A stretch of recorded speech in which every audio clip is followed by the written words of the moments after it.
welcome to Dogma Detox Dialogue in the living room. And very excited to kick off this evening, first of two. Thank you for coming, and thank you for being willing guinea pigs, because you don't know what you let yourself in for. Has any one of you read anything, seen anything online? No. Nothing? Actually, Nothing. that would have been a good idea, but no. I think we just had a quick chat on the way, what we thought it might be. Sorry, what were you going to say? Sorry, there was a mini video on Facebook, was there? Could be. Yeah, I think I watched the mini video. Okay. It was literally a few months ago. Okay. Well, the one that I made with the animation kind? Yeah, that's it. Yeah, when you first shared it. I watched it, so but it's probably not really there anymore. Okay, good. Well, first of all, we undress and we all get. Just kidding, okay? Just kidding. Like, yeah, exactly. No, I'll share a bit about how it kind of arose, where it was born, what it was born from, and then slowly and gently we'll go into working with you, which means that you're allowed to talk about any area in life that you feel a bit stuck, confused, you want some clarity, whatever it is. And then I will be playing with you in a Dogma Detox manner, which I use the word play very much, you'll notice. But I will work with you in a way that is a very light, but to the point sort of coaching intervention without it being, oh, let's have another big talk about things. It's like we'll unplug something like that and we'll see what kind of change comes from that. Okay, so it's a light way of supporting you in hopefully experiencing the change that you've been longing for, consciously or subconsciously, for quite some time. I've been in the coaching, therapy, coaching and therapy realm since 2003. That's when it really kick-started. And since then, we've known each other through the journey. It's one of the methods which is more of a therapy that goes into the emotional realm and looks at all kinds of cellular memories and stored emotions that might actually start to become blocks in your life. They prevent you from actually moving forward. Because at that time that the emotional event took place, we didn't know how to deal with it. That's how we met, and what we have in common through that is that we always look at, okay, here's a symptom, but what is actually causing that symptom? And that's what the journey has been really, really good at. Which therefore, because I got on board with the journey, became part of the core team worldwide, and we traveled everywhere, and I facilitated and presented seminars all over the world. And I loved it. We then started translating that into leadership work, where in terms of leadership development, we looked at the emotional blocks that kept us from stepping into an authentic leadership role in a way, whenever that was required or asked from us. And again, it was really interesting to see how much was happening under the surface that we weren't aware of. Cognitively, consciously, we're thinking, well, I can do this or I cannot do this. But why and what was actually feeding that was not very clear unless you had access to that. So from that, I then started working more with organizations as well. At some point, stepped away from the journey and started developing my own coaching methods, one-on-one, but also working with teams and departments. And wherever people were feeling stuck, that's where I wanted to work. And happily so, wrote a few books, loved that as well. And there was just something nagging. And that something was that when I was looking around in the world and I could see a lot of personal development theories, a lot of spiritual practices, a lot of change theories and models that were being kind of infused into businesses and organizations, but also on a personal level, there was a lot of formulaic qualities to them. And what I mean by that is, it's like, follow these 6 steps and then that will be the result. And I kept getting more and more clients who came to me and said, well, we tried this, we tried that. I just don't know anymore. And I thought to myself, well, I wouldn't, because there's so much information that's being kind of infused into your being that says, this is the one truth, this is how you do it. And then someone else says, no, that's how you do it. A lot of expertise, of course, out there that is very helpful in itself, But at some point, it might not work for you, or you might have this theory telling you this and this theory telling you that. Now what? And still, we get sold more and more and more expert ideas, expert formulas, expert on everything. It's not just change, it's also health, it's relationships, it's love, it's spirituality, it's finance, how to become, how to have a 6-figure income within 30 days. Sign up for my program, and by the way, invest 30,000 and make this 6. It's seriously like that. And I thought, wow, it's amazing that we still know how to navigate these choppy waters. It's like it's this wildfire of truths being fired at us. So when one guy whom I know, who's a guy from the UK actually, well-known author, I know him personally, and he wrote another book, and he's doing great stuff. But the stuff this one book got launched, and this was about 2.5 years ago, and it had the 6 steps to come to a clear and peaceful mind.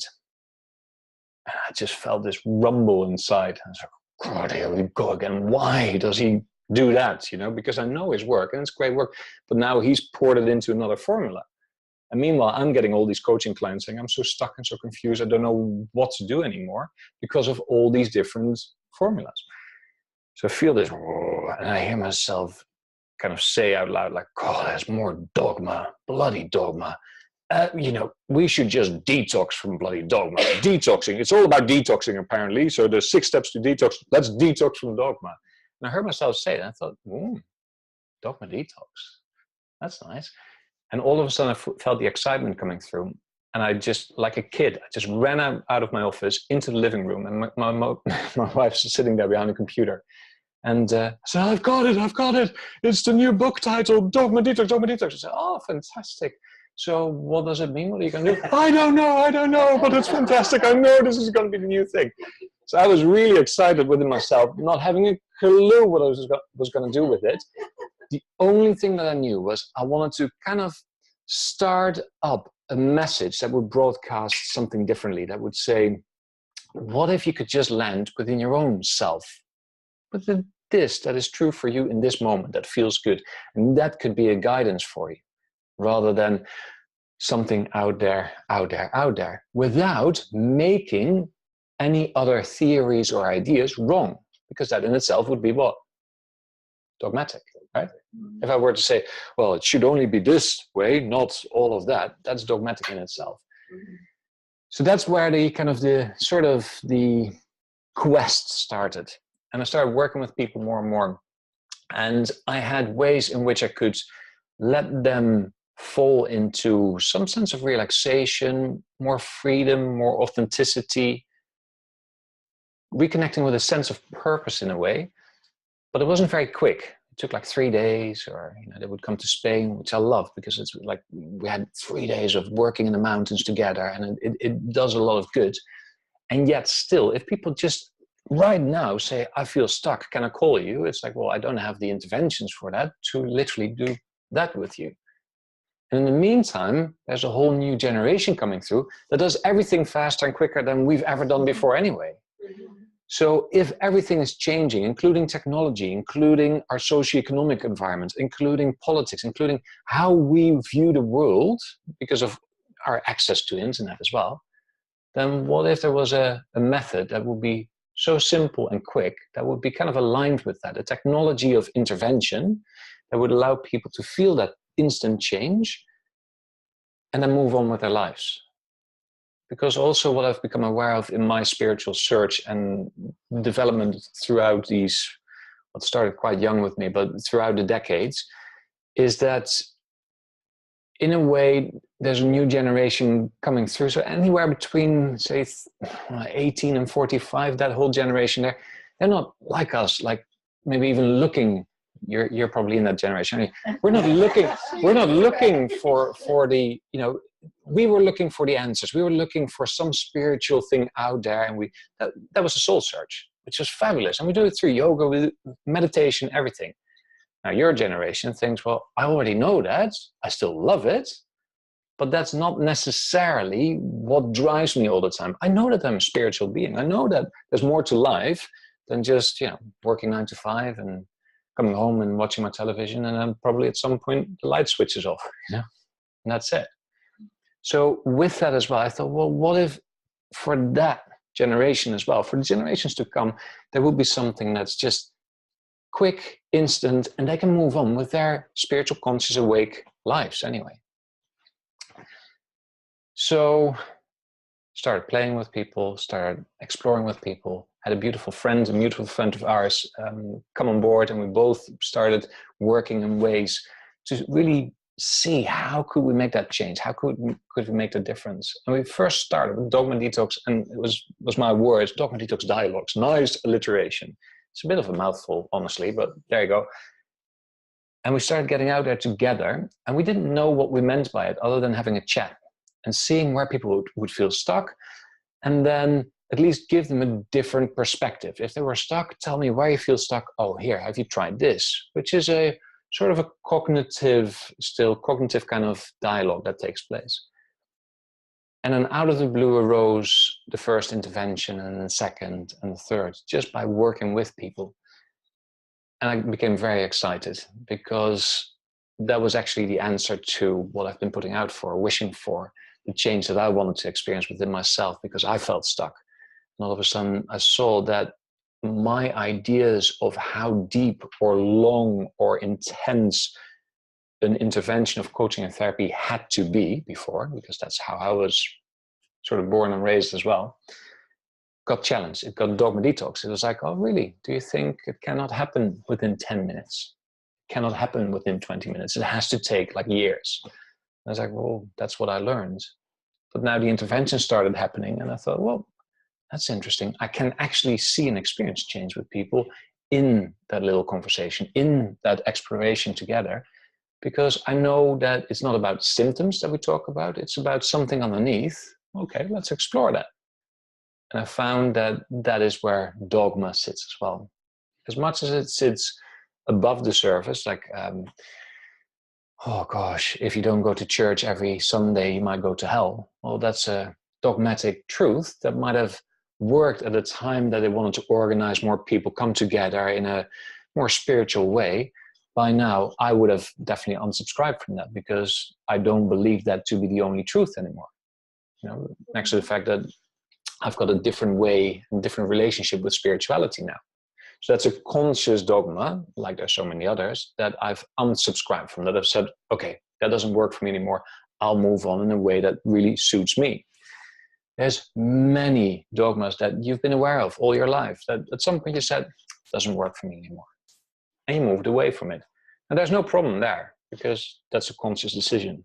Like we were living in Wales, and we said, Wales is probably one of the rainiest parts of this country.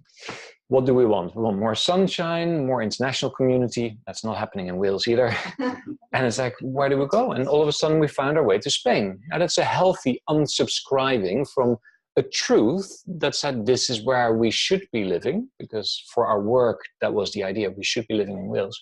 And all of a sudden we packed up our bags and said, let's go. So again, it's a conscious unsubscribe.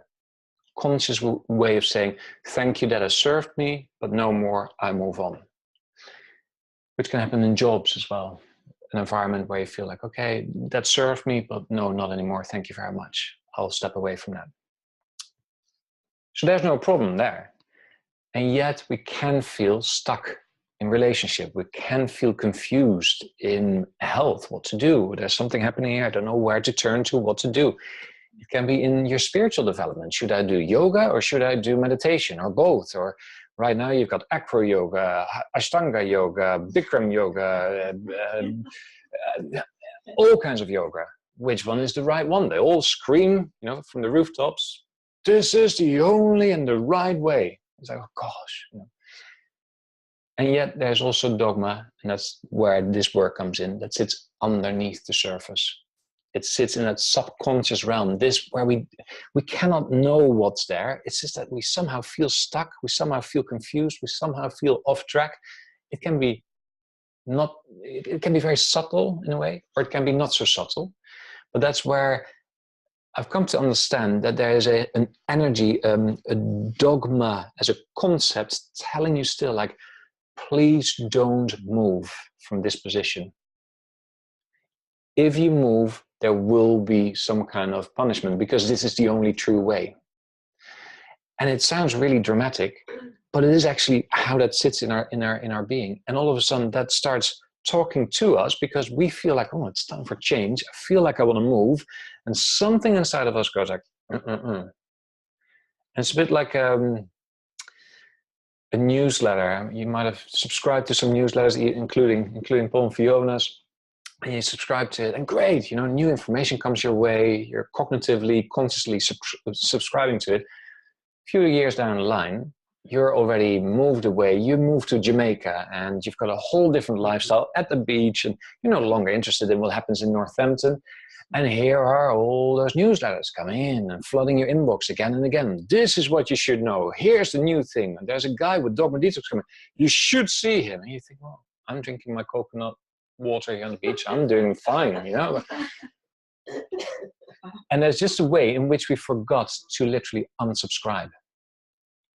And that's the metaphor I keep using, the unsubscribe. And it will actually come back in the intervention that we'll be doing with you. The unsubscribing from something that doesn't serve us anymore happens 1% consciously when we do see what's going on, and thank you very much. But then there's 99% of the newsletters that we forgot about. In terms of the newsletters metaphor, you might have even given an old email address back then that you don't even have access to anymore. And still those newsletters come in and you're like, how do I do this, And they keep telling you this is the right way or this is the only way. So please stay with me. And even when finally you think, oh, I found the old email address, I'm going to unsubscribe from this dogma, this set of principles that is fired at me as the truth, then what does a newsletter normally do when you unsubscribe? What shows up? Oh, do you really mean to do this? Yeah. So sorry to see you go. Can you give me a reason why you're going? Can we, interest you in something else? So there's always another kind of, back door that opens. And this is the same with Dogma. So with Dogma Detox, there's a way in which we can actually get access to the invisible dogma that sits there under the surface that tells us like, please stay here. And it causes this sense of impossibility, like a longing to make a next step, but we don't know how. And by getting access to it, we can actually expose it and literally then unsubscribe from it in a fun, simple way. And the more we use the fun, simple, light-hearted way, the better the antidote to very heavy dogma. Because dogma in itself, the definition that I'm very comfortable with is dogma is a set of authoritative principles laid upon us by an authority as the inconvertible truth. We lay them on ourselves as well. That happens too. And mostly cognitively, somehow we do that on ourselves with sort of rules.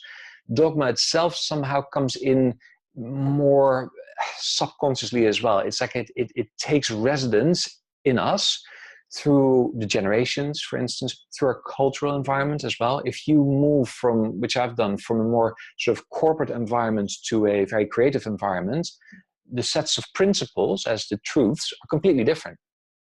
So therefore, that will come in as well. You kind of, what's the word for it? Like it's a process of assimilation.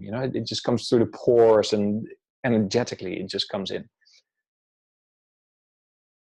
Dogma in itself, therefore, is also not wrong, because it's a set of principles that can be really helpful when you start in that context. So if you are looking for health and a set of principles says, eat an apple a day, it can be very helpful. If you've never eaten any fruit, then an apple a day might actually make a change. But if at some point you feel like you want to eat something else that's not an apple, and you're standing there and there's a fruit bowl and there's a salad bowl and there's other beautiful fruit and food and everything, it's like, no, eat the apple a day, but you don't feel like an apple, but here you go. Then that set of principles, that one little thing can actually prevent you from enjoying whatever is there on the table, including the beautiful ginger cake. So that's how I've come to understand more and more about Dogma and about Dogma Detox, and seeing people wherever I've been, kind of, I would see them, play with them in this way, and really allowing the Dogma to come up and then see what happens once we unsubscribe. And I've been really blown away so far, and I'm always happy to be proven wrong or it not working.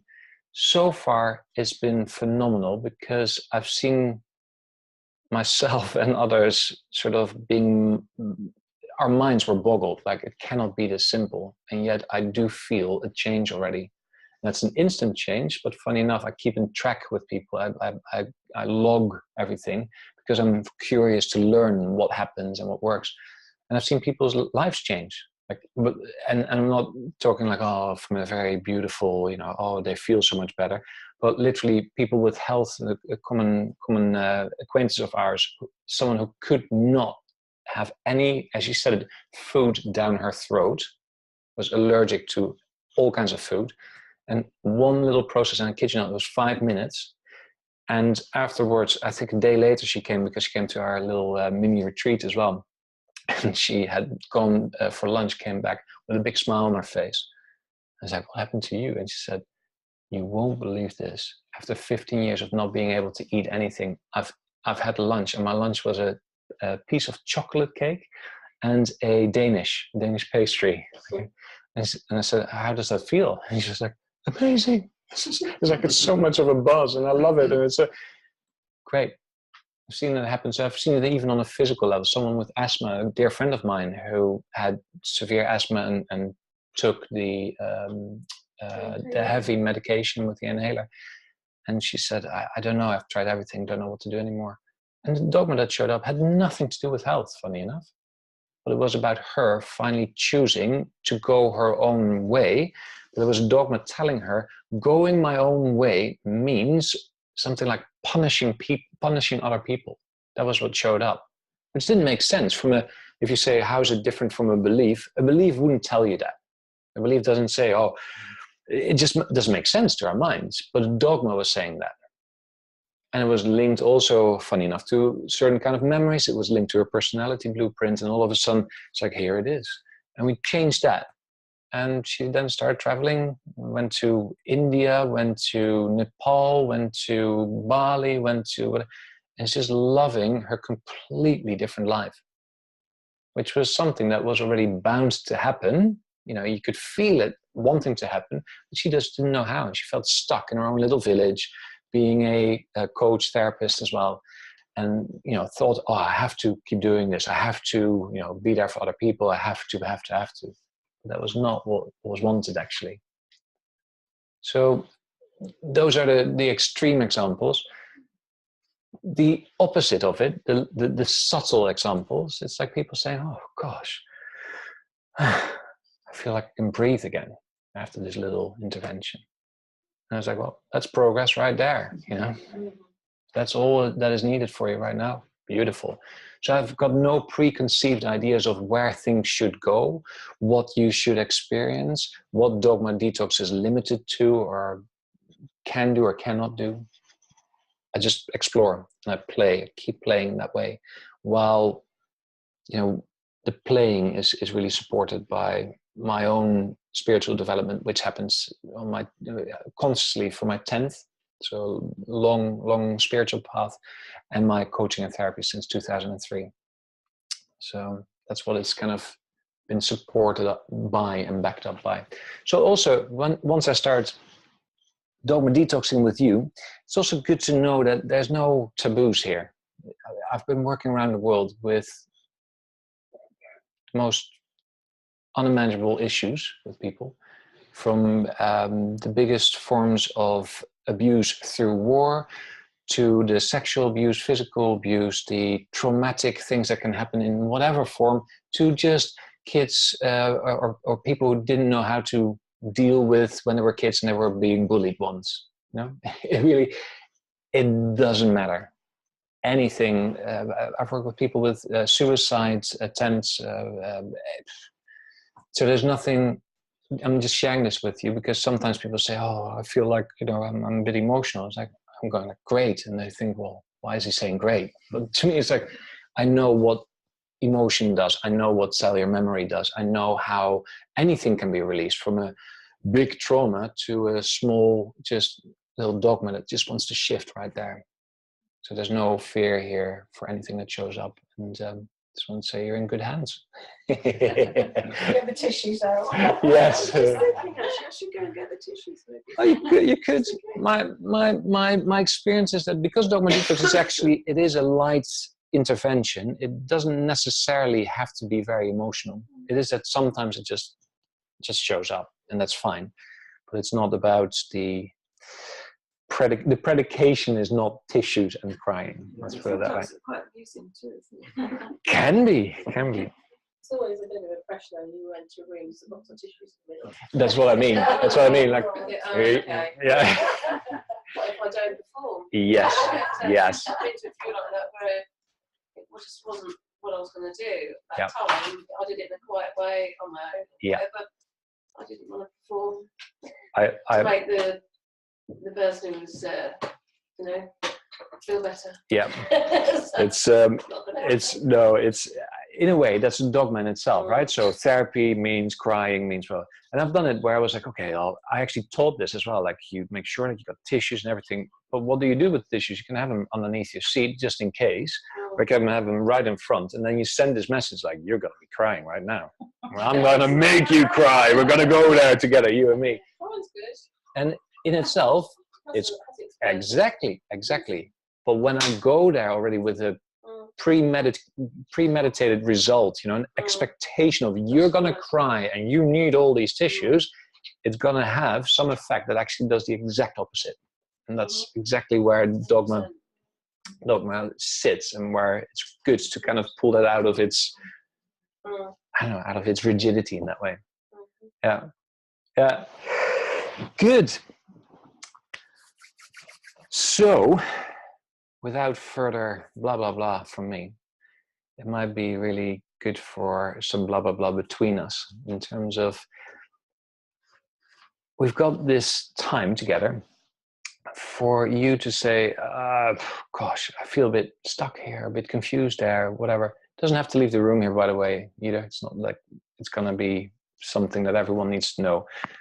And as I said, recording, if you feel like that's too intimate, they might recognize my voice, or I just don't want to have it on there. You just tell me.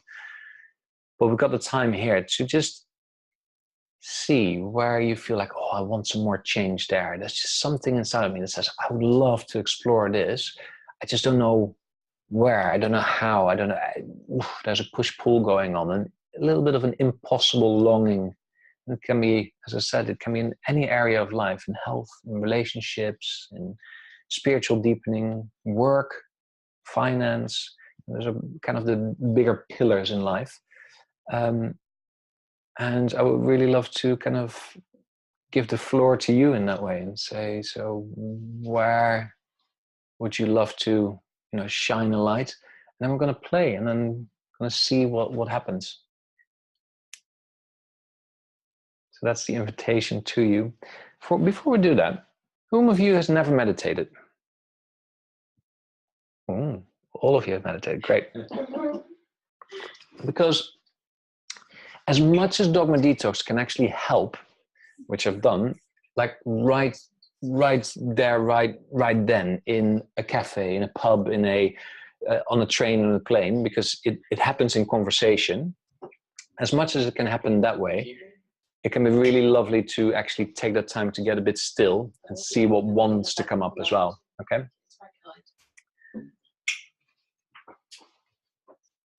It's with Dogma Detox, I always have this thing about you can do it anywhere, which is absolutely true. And I've seen people do it. Sometimes it happens naturally, doesn't it, as well? It does. There's a burst of a bubble. And if you can recognise it, you're lucky, and it doesn't matter whichever way, as long as it's happened. Yeah, absolutely. That's also true, by the way. So not everything in life. This is another principle within Dogma Detox. There's nothing to be fixed, because that in itself can really send us on a wild, goose chase? Yeah. if we're really busy with, oh, I'm not perfect enough, or it doesn't work well enough for me, then it becomes hard work in terms of trying to fix it. That in itself is dogmatic. And again, at some point it might work. It might kind of backfire. I've seen it within myself. I've seen it within people on that path. So naturally things can happen where it's like, oh, I just need to hear that one word, and it's like something gets pierced, right?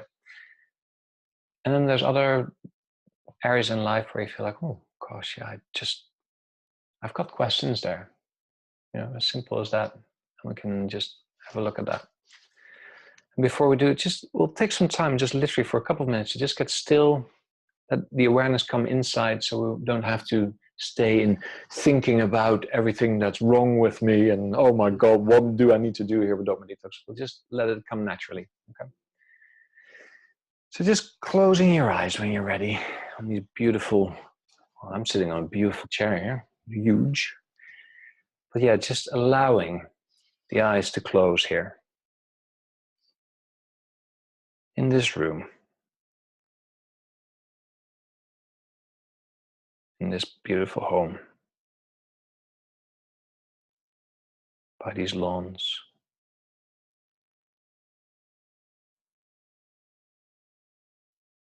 And just giving mind, so your thoughts, your brain, the permission to unwind. So you don't have to tell it to shut up. You don't have to tell it to go away. You just give it permission to just unwind. As if you're giving thoughts space.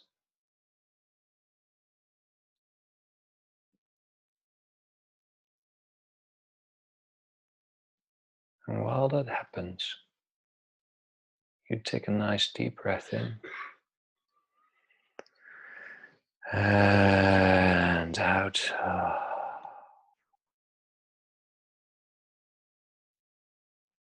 And just allow your body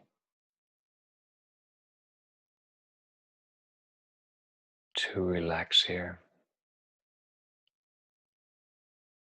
in its own way. There's nothing to do. You can just give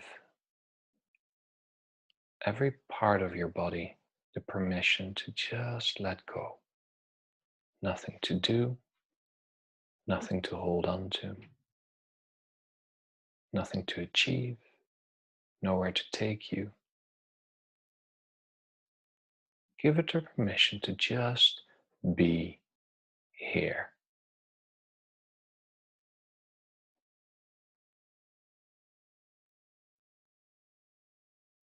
And taking another nice deep breath in with that. And out.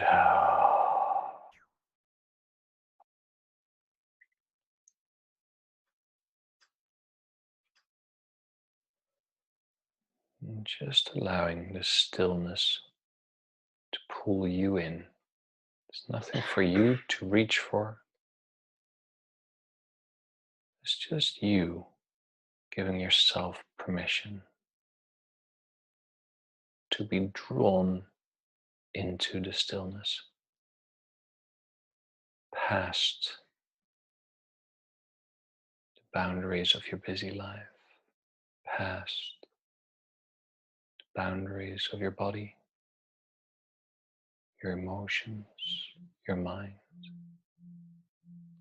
As if you're being drawn, pulled through all of those boundaries, those limitations, into stillness itself. However that shows up.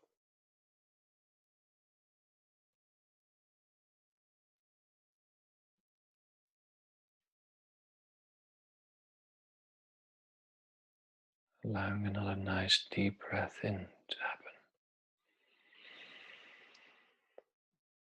And out.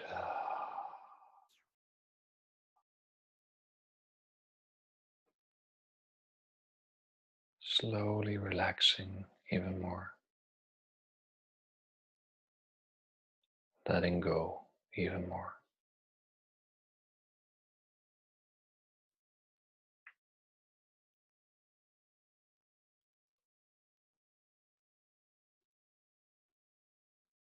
What if there is nothing to understand, nothing to get, nothing to hold on to? You could just be.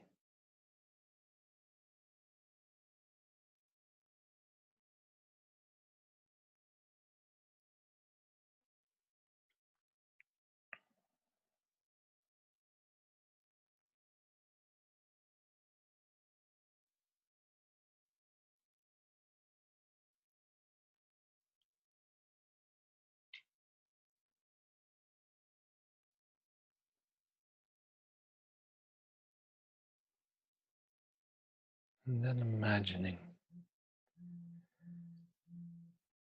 that you can open the metaphoric doors of each cell, so that if there were any hidden dogma stored in the cells of your being, anything that tells you that you cannot change, you cannot make a move within love, relationship, health, finance, career, spirituality. So that energy can actually come up from out the depths of our subconscious mind into our conscious mind, allowing us to work with it in a Dogma Detox way. Nothing to do for you other than giving the cells the permission to open their doors. However that is true for you, however that looks or feels, just give them the permission.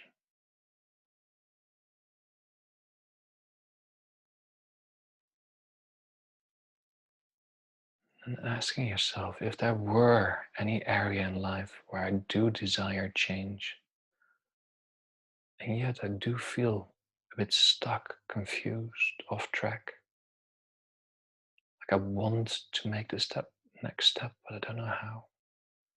And for those areas, those themes to come up as well.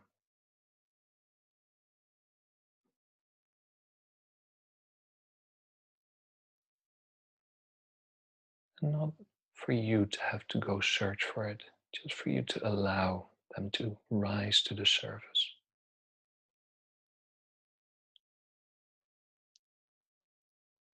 And taking another nice deep breath in.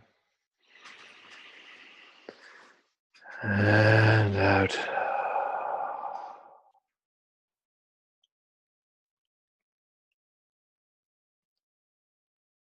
And one more nice deep breath in. And out, and allowing our fingers and legs and whole body to move a bit, stretch a bit, whatever feels right. There's no one way of doing this. Allowing our awareness to come back into this room, back to our bodies, and giving the eyes the permission to open when they're ready.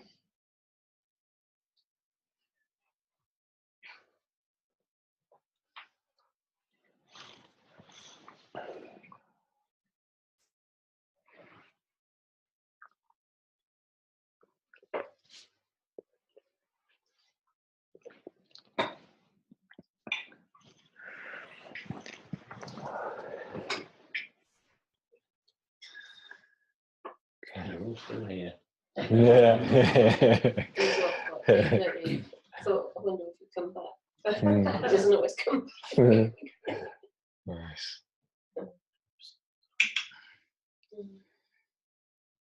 So from here onwards, I'm just gonna be available to your questions, whatever they are. If questions arise, even though they might not be linked to dogma or to any change or stuckness, that's fine too. We'll see if there's anything to work with. If not, then not. And there's just question and answer. That's fine too. There's no set way of doing this. And I'm here. Use me in the time that you have for whatever arises. We'll see where it goes. Seems like a great opportunity. I feel slightly anxious, if I'm honest, because it's like being in an open counselling group, which I wasn't ready for. So, so, is that how you feel? No, I don't feel anxious. No. It's, what we're talking about is it's all about change, isn't it? Mm.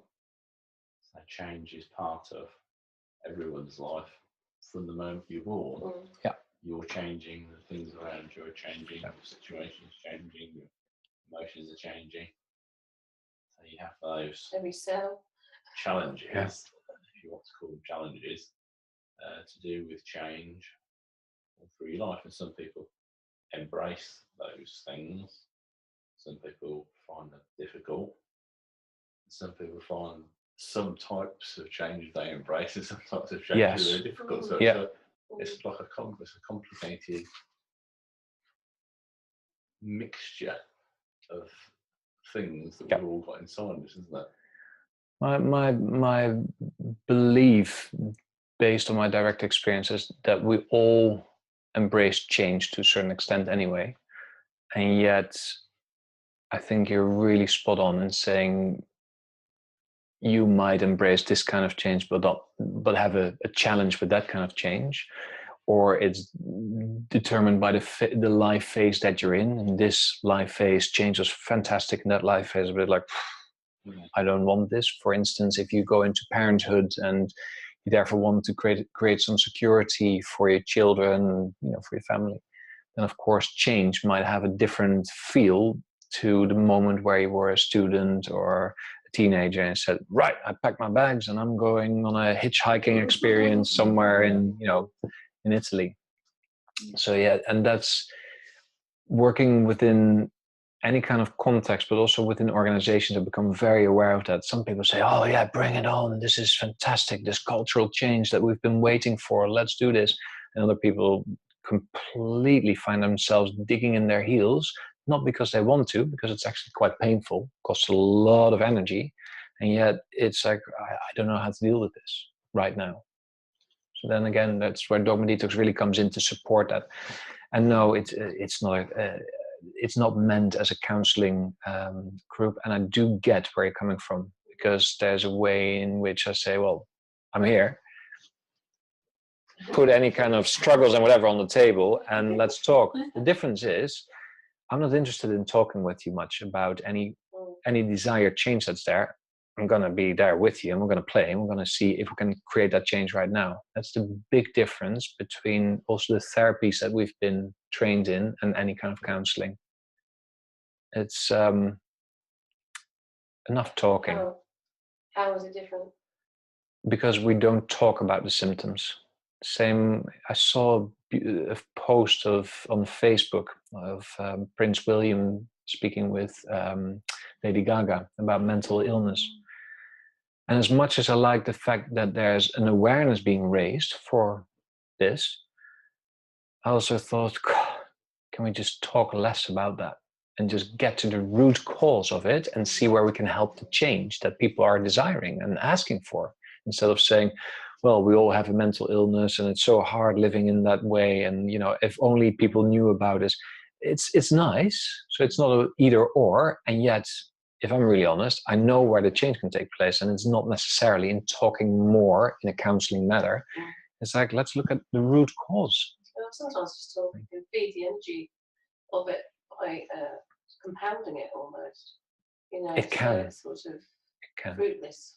It can. It just brings it back again, and that's what I've experienced. Yeah. So go for it. I'm not shy. I was diagnosed with heightened anxiety at 14. after an incident with some friends.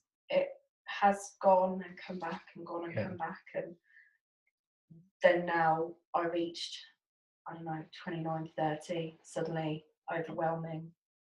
Okay. Couldn't cope with it anymore. Yeah. Very poorly. Okay. Where's the tissues?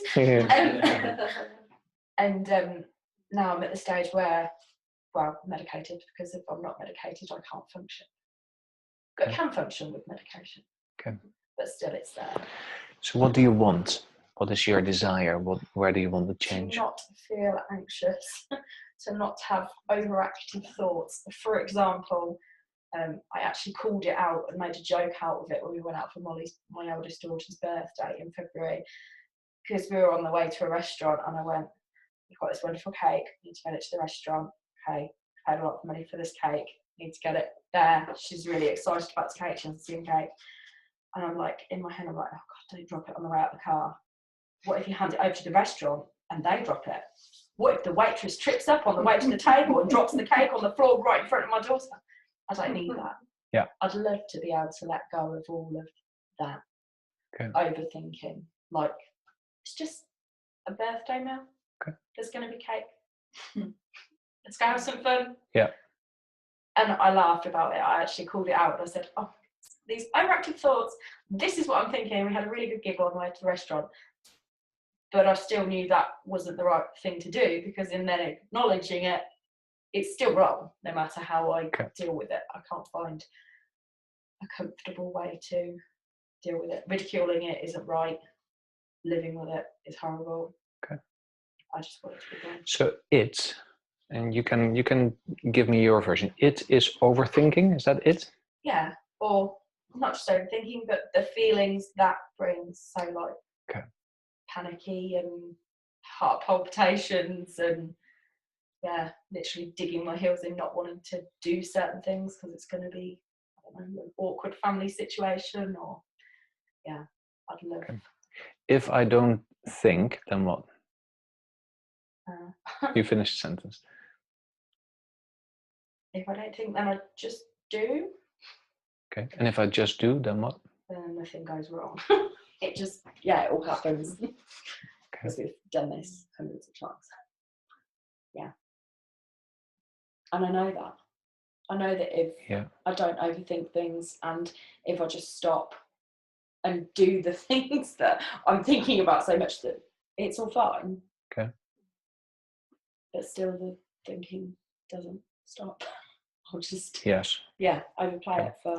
So here's the difference between, for instance, counseling and Dogma Detox, or for instance between beliefs and Dogma. Okay. That's how we explore here together, so you can understand where I'm coming from. Some part of you already doesn't believe it anymore, or some part of you has already come to that realization. Well, if I don't think, then I do, and then nothing actually goes wrong. See, so she knows that, and yet something is still telling her it's necessary for you somewhere, somehow, to keep thinking, to be in that rational modality in a way. Now, that in itself, to me, is like, cool. Now, let's play there. Because if something keeps telling you, keeps feeding you this information that says, whatever you do, and especially, this is my guess, and you again can say, well, that's not true if it's not true at all, especially in cases where it matters, where there's some kind of heightened expectation, of it has to go right in whatever kind of form. Okay, cool. Want to play? Shall we see where we can go with it? Okay. If I cannot control or understand the situation, then what? Then the overthinking will start. Yes. Yeah. Okay, good. So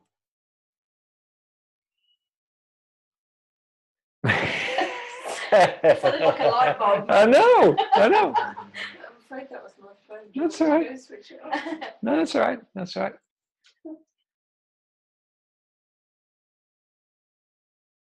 Tell me more about why it is that you need to think. Just anything. Just uncensored. Blah blah blah.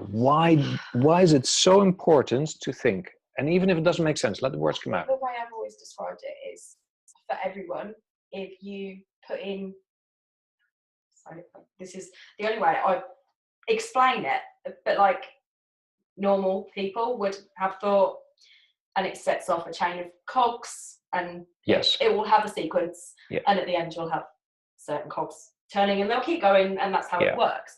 With mine, it just feels like every cog that gets hit on the way through, 5 others spin off it, and that's the unnecessary behaviour. Good. We're gonna, because my whole body starts to respond to this, so I have to trust this. Okay, I've never done this way, so we're gonna explore here, because you're so visual in your description, and actually you're describing one of the key icons that I use for Dogma Detox, getting the cogs in motion. Okay. So I have to trust this. I'm gonna just play with you rather than looking for more words to describe it. We're gonna use that image as the embodiment of the dogmatic energy that told you, like, whatever you do, especially in situations that it's most important, keep thinking. Start thinking process, okay? All of that. We're going to use that image of the cogs moving, but with every cog moving, there's 5 others being put into motion, okay? Yeah. Ready to play? Yeah. Here's the question first before we do that. That's basically that way that you experience that. Does that cause stress or relaxation? Stress. Good. Second question, are you willing to let go of it, or are you still... Okay, good. Just need to ask. All right. Then, next bit is very playful. Literally, you close your eyes at some point, and then you just tell me what shows up when I take you through this, okay? You just report to us, okay? All right. And somehow this energy is already here, because I feel it, and something inside, I don't know if your heart is like... Racing. Yes, exactly. Beautiful. So I'm going to ask you to actually invite that whole dogmatic energy that tells you, like, in situations that are most important, you need to think. I'm going to ask you to literally ask for all that energy, including its beliefs, its rules, its values, your whole personality blueprint that actually is linked to it. Any kind of experiences that you've had that are like that, to invite all of that to come here. And to literally let it be embodied by all these cogs that are actually being fired into motion, like kickstarted into motion, like one is being kickstarted, and then it fires off 5 others, seeing this whole network of cogs being moved into motion all the time. And then while you're seeing that, just imagine that underneath it, there's a big unsubscribe button. The one that you know from, like, YouTube, newsletters. And you know that once you click on it, you actually get automatically unsubscribed, released from that dogmatic energy, including its beliefs, vows, rules, memories, emotions. So when you are ready, just see what happens when you click on that unsubscribe button. Just get a sense here what happens. If anything, just stay open. What's here? When you're saying all of that, I can feel my eyes flicking, even Yes. though they're closed. I feel like I've just gone into, like, you know, when you first relax when you're meditating and it's like slowly switching off. That's what I feel like at the moment. Good. My heart rate's come down. Good. Just give it some time, give it some space. And what else do you become aware of in terms of, do you still see the cogs, those wheels, or not? No, as soon as she said stop the cogs, it was, I had a jug of water. Nice. Beautiful. And when you connect to this jug of water, what does it give you? What does it feel like? What is the experience when you connect with that? Relaxing. Beautiful. Beautiful.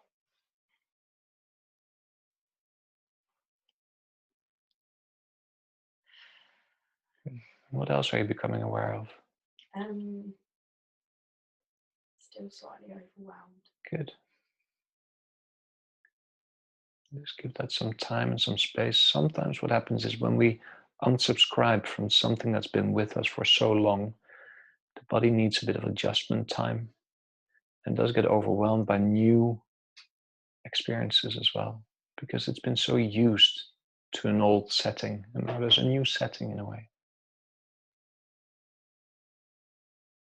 And just knowing that this change, this transformation can only grow over time without you having to do a thing. You can just take a nice deep breath in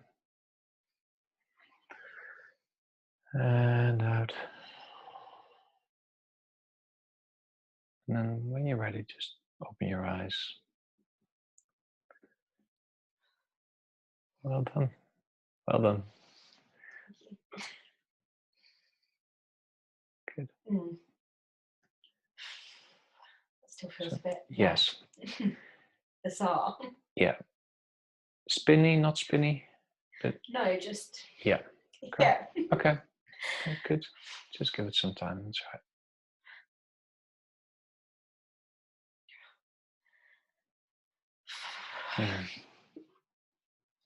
It's a really strange experience.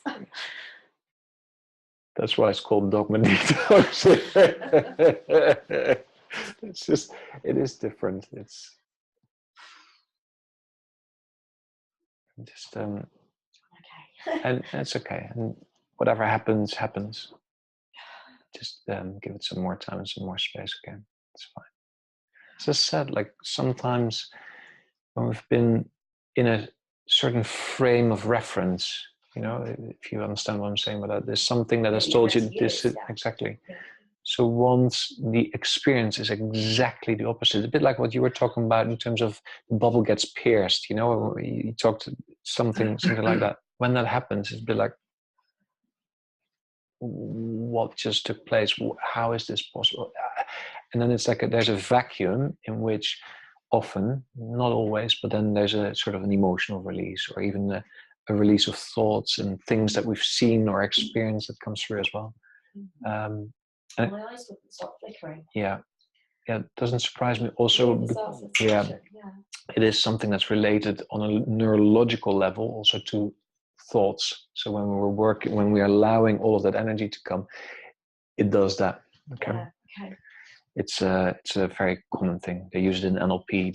There's lots of different ways to that talk about that and talk to it and even work with that.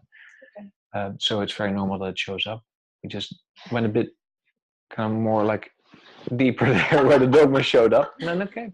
Sorry. And you did an amazing job, because it was really interesting to normally I listen more to words connected to energy. In your case, because it was so visual, it was like, oh my God, here it is. Well, I'm not going to ask anything else. Let's go for this. It still gives me goosebumps. It like that since I've known you. Yeah, the last 2 or 3 years. Yeah, I remember saying that right at the beginning. My other way of explaining it is the arcade machines where you put a 2p coin in and you watch it go down at the cog ones. Okay. The best explanation. Okay. Good. So I'm just gonna ask you to not do anything with it, not to have to understand it all, to just be as you are in the moment.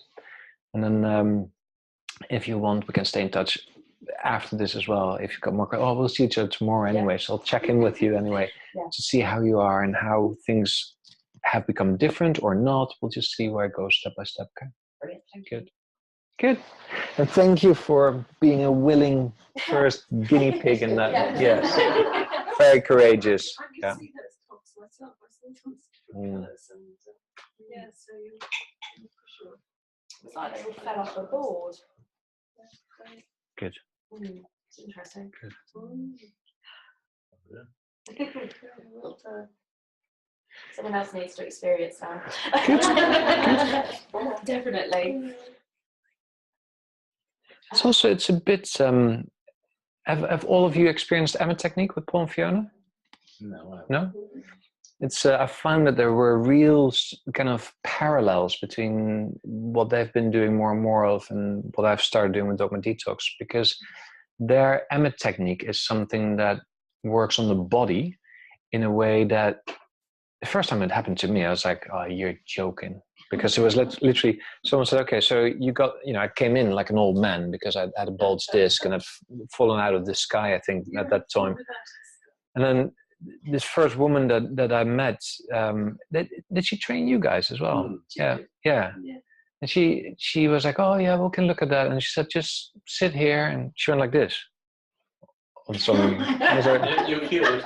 I was like, my mind was like, that cannot be right. And I've been doing everything. I've had so many massages. I had so many osteopaths and chiropractors and whatever work on my body for years already when it was necessary. Deep tissue massage. To me, it was always like the deeper it goes and the more it hurts, the better the healing the healing result, right? And there she went, like that. And all of a sudden she said, stand up and walk. I was like, yeah, right. And I stood up from that massage table. And I was like, oh my God.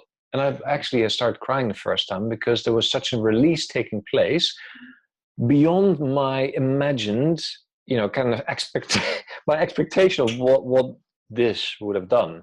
It was like, this cannot be true. And I was walking straight up, straight away. After weeks and weeks of agony, walking like this, like I could not stand up straight. It's like, that's interesting. Well, I've come to understand more and more because Paul and Fiona worked with me as well. Then we actually had the training at our house as well, is that if you find the right point of entry and you literally make that shift, and I think you call it shift as well, in a switch, it is a switch.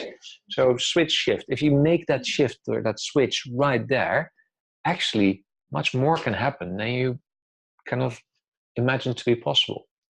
And that's what I love about both modalities, even though they're working with seemingly completely different kind of sense of stuckness, because one is much more physical and the other is much more energetical on an emotional, mental level. They are very much talking to the same thing. It's like they really come from that point of like, listen, check, see, there, right there. Okay, now let's make that little switch and just get out of the way and see what starts to change. And all of a sudden you get a change like that you've experienced already, which, it's like, okay, what just happened?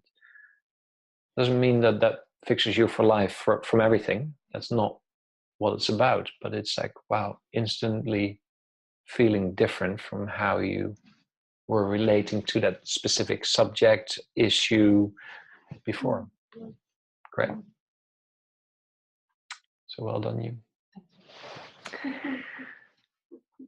What else? Is it something you've worked on yourself? Yeah, loads. So you've done it yourself. You thought, all right, I've got a problem. I've analysed it, and actually, this is what I'm going to do. Unsubscribe. Yeah, I have. I'll share a few little things with you. I've tried it to fix certain things, and it didn't work. It was like when I was analyzing something and I was like, oh, I need some change there because this is really not working, blah, blah, blah. Okay, there must be a dogma there somewhere. And I went digging for it.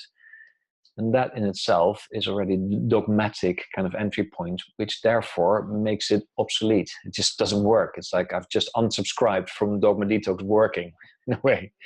So I found that was very unhelpful. However, I found that, for instance, I started playing a sport that is very big in Spain, which is called padel.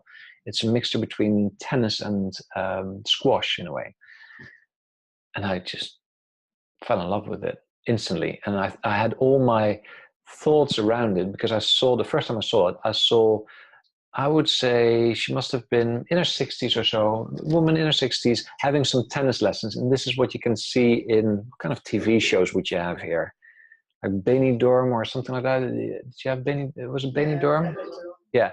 And it's like she was all dressed up and all beautiful and just there with a way too young padel instructor, standing there, could not hit a ball, but was there to be beautiful and to be loved by him.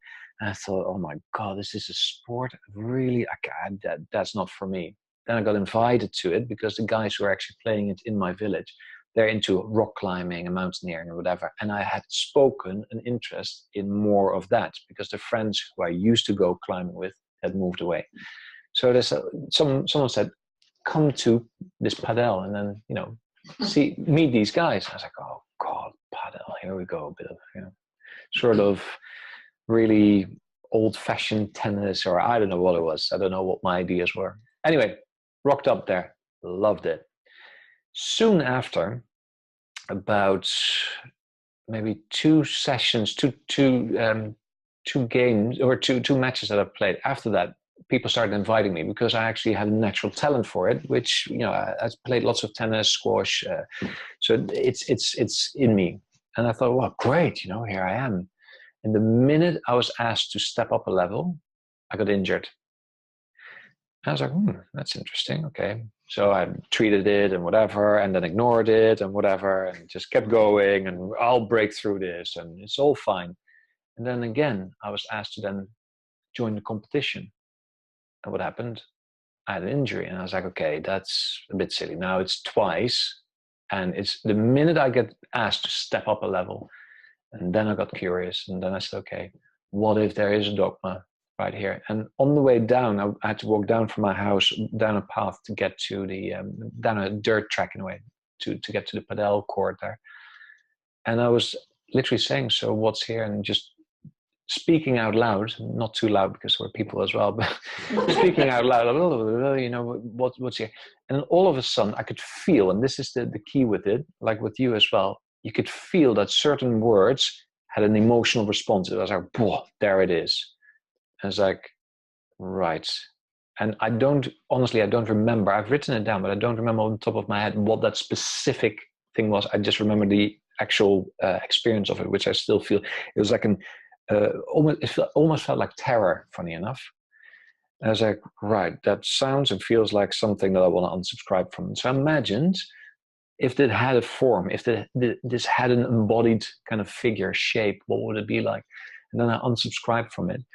And all of a sudden, I don't know what, the best way I can explain it is that there was a sort of a rush of energy coming in, and it felt like sort of an adrenaline without it being like a kick, if you know what I mean. Like, it was a rush of energy, and that actually allowed me to then play, and we won the match as well. And I was playing easy. I had no aching bones, and it felt like my injury had disappeared, you know.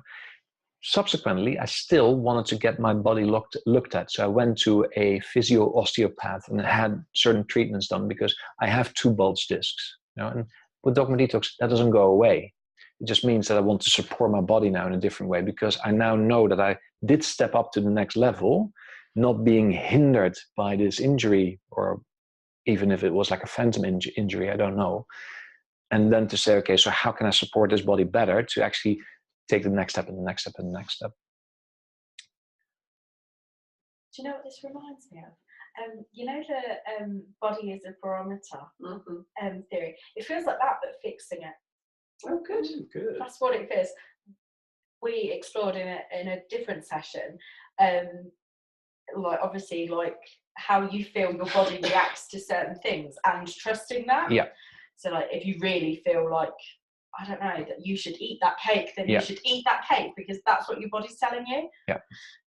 That's probably a really small version of explaining it, but yeah, it was almost like if you felt like you shouldn't go somewhere, you probably should go there, because you're not comfortable with that, or you don't feel that's right, or that's not the right thing. Your body's listen to your body, but that's not always possible, is it? Sometimes you have to go and do something. It's not that too possible to not. And sometimes what can happen is that a dogma is actually feeding that bodily sensation that's actually telling you like, don't go there. Yeah. And it's like, well, I want to, but my body's saying no. And then based on a bodily decision at that point, it's like, well, you make the decision that actually works against what you desire. Yeah, that's what I feel. So the easier, and you will feel the difference when the body is naturally saying, oh yeah, this feels good, I'll go. Then it's very easy to listen to it. If there's like a with it, then to me it's always a matter of, is there a dogma there? Is there some kind of maybe an emotion even there? You know, from a journey perspective, it would be looking at cellular memories. But dogma, I found that it's a real easy way of then the whole energy that includes beliefs, vows that we made to ourselves, values that we've been growing up by, our personality blueprint, how we perceive life, because that's just how we were born. You know, we perceive life in a certain way, and it's different from everyone else because of our personality makeup in a way. So that all will be kind of used by Dogma to say, no, stay put, or yes, do this, and then you get hurt. You know? So yes, it ties very much in with the barometer kind of theory. You will always hear me ask, like, so, you know, what happens in your body as well? What do you feel? What do you hear? What do you see? I don't make thoughts wrong, because Dogma works with thoughts, it works with emotions, it works with body. So I'll check all those different barometers and such, and then see what takes place. And to come back to your question as well, the key with doing it yourself is to be very playful, know that there's nothing to fix, but definitely to explore, and to then just chatter, just kind of let the words come out, and without censoring, without it being right or wrong how it sounds, until there's something hitting you, like, whoa, I can feel that, or that really somehow I notice that there's something with that, even though I don't have an emotional response to it, but some part of me says there. And then to just play and allow that image to come up, allow that figure to show up. So it's been very helpful for me personally, whenever that's appropriate. And I've heard people feeding back to me as well that they've done it on themselves, and whenever they tried too hard, it didn't work. And whenever it was like, oh, there's just something here, I want to move, but I cannot. It seems like an impossibility. Bang, that's where it worked.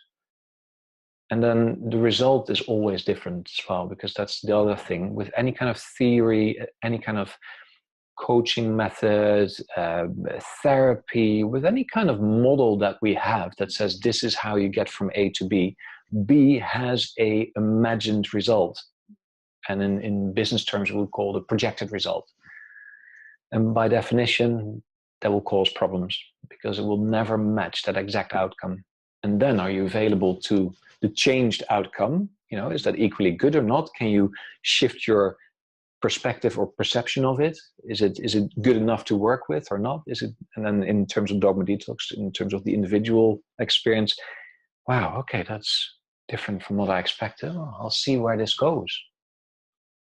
What you're saying, I'm interested in working with it, but I'd like to know, so if I go home, yeah, and I think, right, okay, I've few things I'm thinking of, maybe chatting, yeah, talking, yeah. And I'm thinking, yeah, okay, I'm gonna, because I've done this before. This, so obviously we've all done similar things, but I want to sort of say, so what hints would you give for, say, talking to the knee that's one knee that plays me up, one knee that doesn't, and I tend to like concentrate on a knee that's not giving me pain, that knee seems to not feel so bad. So I'm trying to give it the message that, you know, you too can, not when I'm doing certain poses in yoga, you too can feel this easy, and it seems to help. Yeah. But if I want, are you saying to go into the pain and say, okay, what are you telling me? So I'm aware there's something stuck. Okay. I've got that awareness to know there's something there that I could look at on another, go in a bit deeper or not. But I'm a great believer since a child of things being very simple. Things should be simple. Yeah. Like this movement or whatever movement, it isn't. That's how life is meant to be. We've complicated it for everything. Sure. So, you know, sort of, any suggestions? Well, we can play if you want, so it becomes your direct experience. And also, just for you to know, I worked with a guy in Germany who's a big gun consultant, and he wanted to know a bit more about it. So, okay, we'll chat a bit. And funny enough, every time I chat with someone about Dogma Detox, it ends up in a, oh, shall we try it? And I say, oh, okay, let's see where it goes. It was the same with him. He used to be a basketball player, which I didn't know. Big guy, and that has pretty much ruined his knees. And what he told me is, like, I've got such knee ache, and I've had it already for a long time, but it's, and I said, so why is that a problem? And I said, well, it's affecting my work, because if I stand in front of a group when I give a training, I have to sit down every 20 minutes or so, because they stiffen up and it's really hard to do, etc. So I said, okay, and what else? Well, and then if I sit down too long, it's not going to be easy either. And it just means that I never feel at ease within my own body while I'm working. So it affects my work. Can we look at that? Because I wanted to change and work. I was like, great. Now, Dogma never talks to one specific context, but it shows up in one specific context. So in his context, work, right? but it always sits underneath everything and just fuels all the different contexts in different ways. It kind of influences them in different ways. So with him, I asked him, so how else does it show up? Oh, well, when I'm with my child, I cannot do everything I want to do, but it's mainly work. So, okay, fair enough. We'll go into work. And then we started exploring. And funny enough, when we came to the dogma, it was that impossibility to make a move within himself that was more about flexibility and letting go of control than it was anything about the knees. So our minds go a bit like, well, it cannot be that. Well, has that got to do with the other? If you're into the metaphor of the body, then sure, flexibility, the knees, they're linked somehow. But no matter what my mind thinks of if it's linked or not, it shows up that way. So we unsubscribe, and all of a sudden I said, God, I feel energy coming into my body. I haven't felt this for a long time. A bit similar to you, but with him it was not the relaxation, but it was like loads of power coming through. And what he subsequently told me is that he had been afraid of stepping into his own power. And he's a big guy. And what tends to happen, and this is what I've come to understand, with large people, when they're big and whatever, there can be a moment in our lives or several moments in our lives that we've been told no. You get a slap, like that's too big, too much. And funny enough that happened to him. So he's been squashing that down, making himself rigid to not have all that power. And he's a beautiful man. Like you want that power because he knows what he's doing. He's very passionate about his whole business and about people. You want that power to come through. But something inside of him said no. And literally had pushed it all the way back down. So afterwards, straight away, this energy came through up his body. And I was like, God, I've never felt this in my life. This is amazing. And then he became very interested in Dogma Detox, even from a change perspective in organizations. But that was the physical thing. Now, I could have rationalized with him about flexibility or about anything, and in terms of the mind-body connection as such. But what I've experienced and learned throughout pretty much, especially the time when I've been a coach and a therapist, is that goes only to a certain point. And then it's time to inquire and go just a little bit deeper and see, okay, what's there? And then worst case scenario, nothing happens.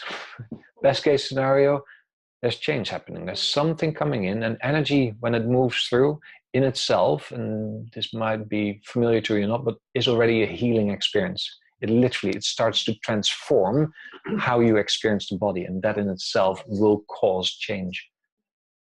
So with you specifically, if you say that's something, I feel there's something deeper. If you want, we can play here. If you say, that's enough for me. One leg's supposed to be moving forward and one leg's moving back into the future and moving forward with your life. Is you familiar with that?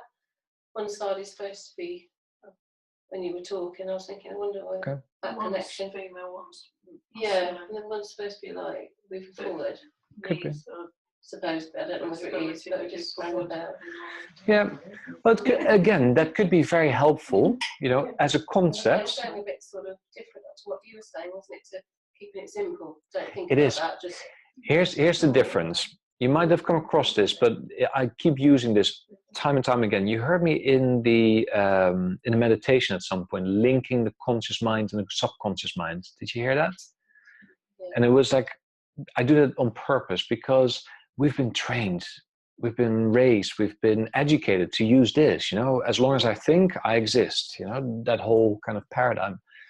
And yet our thinking minds and our, it is. Such a heavy one. And they've researched it. There's been research done on different occasions. They all came up with similar results, even though they were not the same, but they point out the same thing. And it was, it became famous through a book called The Biology of Belief by Bruce Lipton. And it's about research that was done to see what's the difference between the conscious, cognitive, analytical mind and this mind that somehow makes us breathe, our heart, does what it does, our blood is flowing the way it does. We cannot influence that. That is just happening. So there's an intelligent computer in a way doing more work for us than we are consciously thinking of all the time. Great. Blocks, don't we, as well, without thinking. Well, even that, I could really pick that apart, because who is creating those blocks? Can you know it, that it's you, that you consciously create those blocks? Because if I ask you, do you want to feel good or you want to feel bad? What do you say? Obviously good, but we're so Okay. we could be very destructive. So my view on that, my take on that from a Dogma Detox perspective is, we can be so destructive? No. Dogma as an energy can hold us in a rigid position that tells us that this is the only way. And that in itself can be very destructive.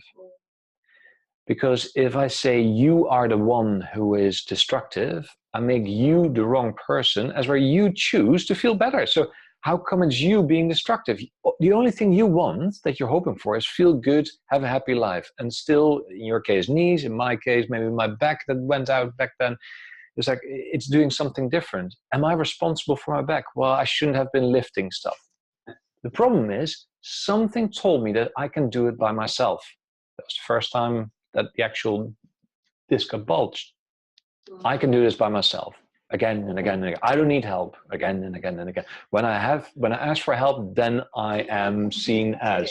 I did it. I got a bulge disc from moving office for 2 days in December. Yeah. Because I could do it all by myself. Yeah. Can the door be opened? I'm Sure. feeling very hot. Yeah. Sure. This one. I thought it was just me. Yeah, fine. I'm okay. Yeah, it's fine. Yeah, thank you. Oh, well, you're feeling hot as well. Sure. So I don't mind. Sure. You're all right then. Yeah, I'm fine. So,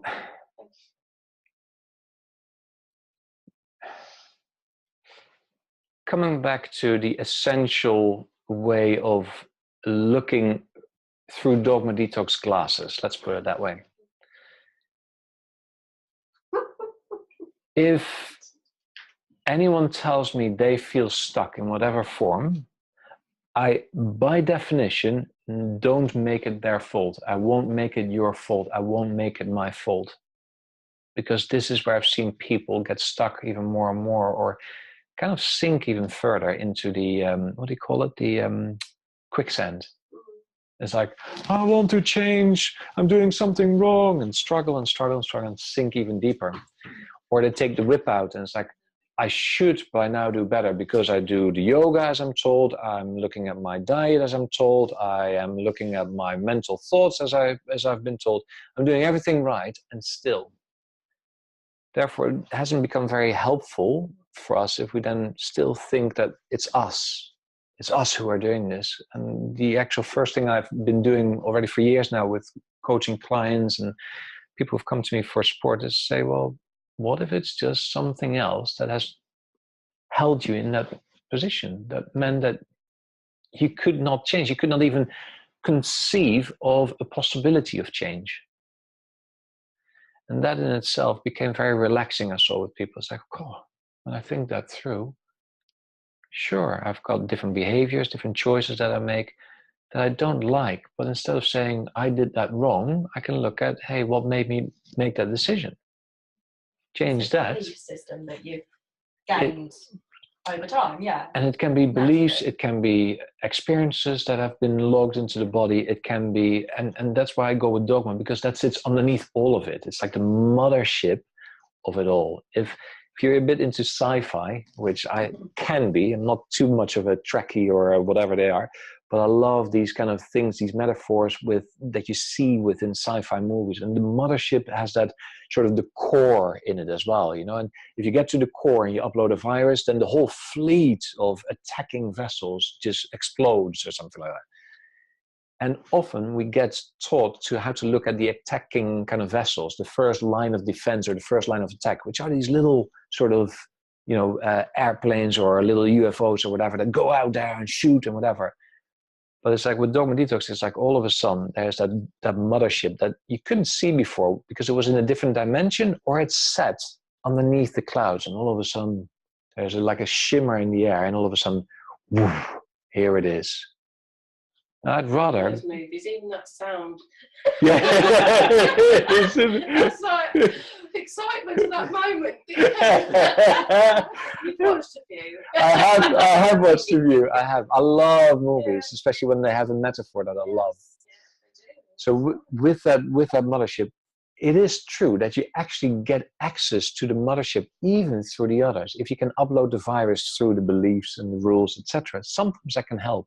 But if I know that there's a mothership there, I go for the mothership. And I send my neutron bomb, my whatever it is, I send straight to the core there because I want to see what happens. Exactly. And you let yourself be guided in that way. There's no one way of doing it. But you feel when the mothership is actually exposing itself. It shows up and you hear it, you feel it, you see it. And then it's time to just work with that. So I used to say, I'm a bit lost. I used to say, because, this blaming ourselves, being responsible, and I'm aware that we can be so destructive to our own. Yeah. It's just a ridiculous thing. But then, as you're talking, I'm thinking, well, are we saying then our subconscious mind is at fault? Holding on to the dogma. So I'm still hanging on to the belief there that I have control and fault at some level. Yeah. So that's true in the context, and it is, and it's linked to the personality blueprints that I recognize in you as well. So we all have personality blueprints, and they all come with their different ways of perceiving the world, but therefore also with their dogmas linked to it, and the dogmas will feed it even more and more.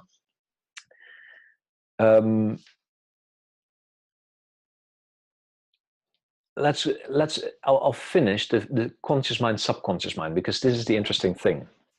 So they did the research on how much the conscious analytical mind can actually process per second, and they used bits per second, data per second. So they put the brains onto machines and just literally started measuring it like computers.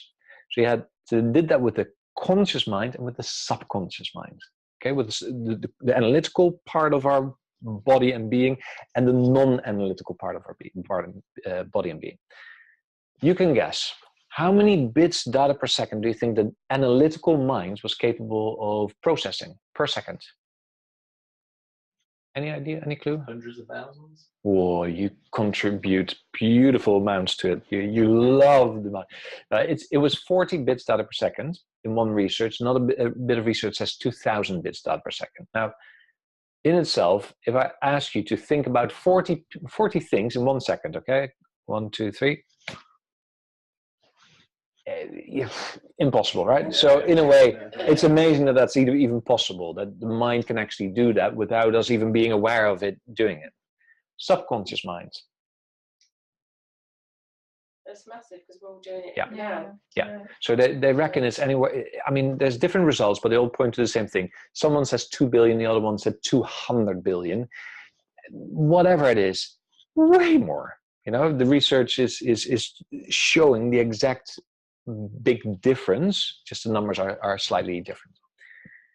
When I heard it for the first time, I was like, God! And I've studied law. I'm a master in law, so I've been trained to be very analytical and very much believing that I need to understand it first, and then I can do something with it.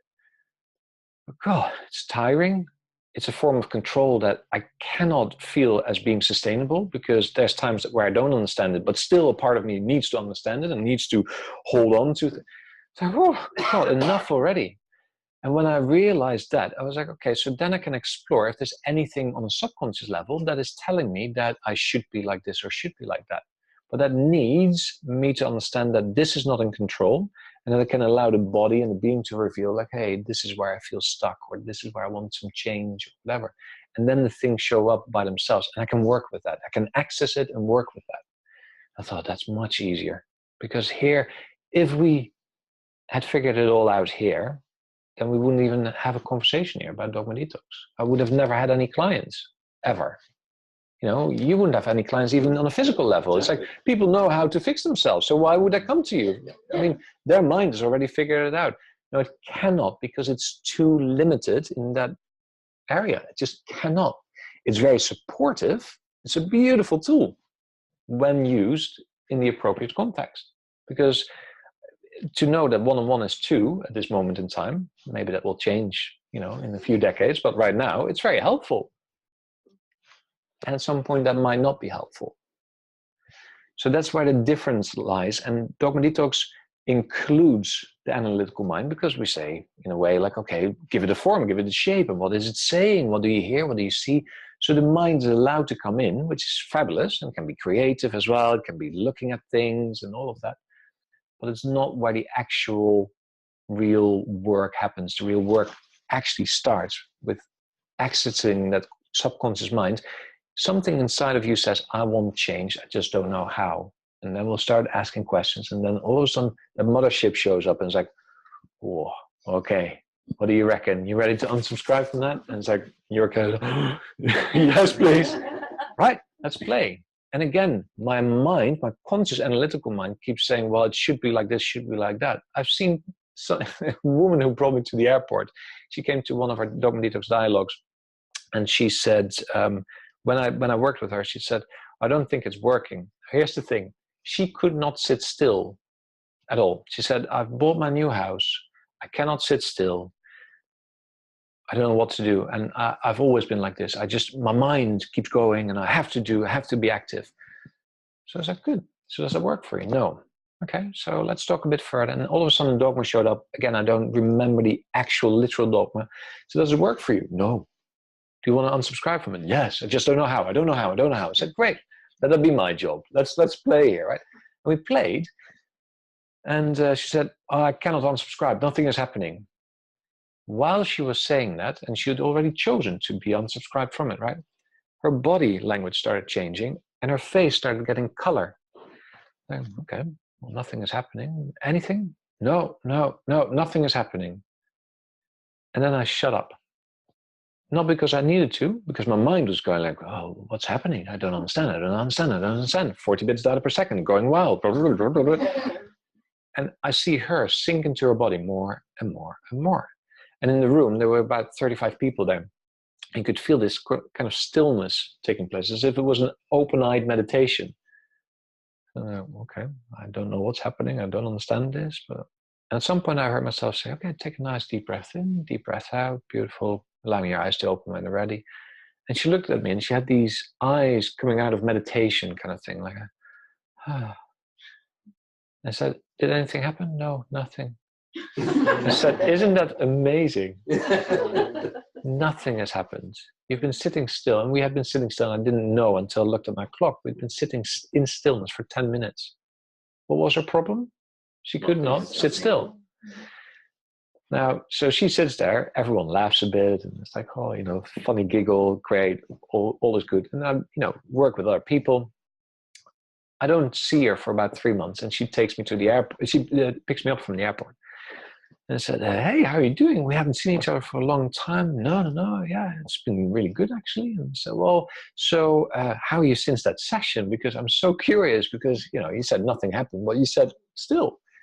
So, well, yeah, nothing really happened. It was like, no. Well, actually, the other day we had a wedding, and normally at weddings, I feel that I should be kind of, socializing all the time. So I'm the first out there socializing. I didn't feel like it. I actually sat down and just had a good look around and sat still in my chair. Oh, you sat still? Yeah. Oh, I've been in my house, by the way. I've been sitting still in my house. I've been really enjoying being at home, actually. It's been really, really interesting.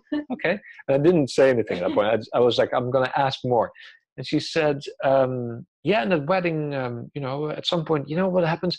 And the band starts playing and no one gets up on the dance floor.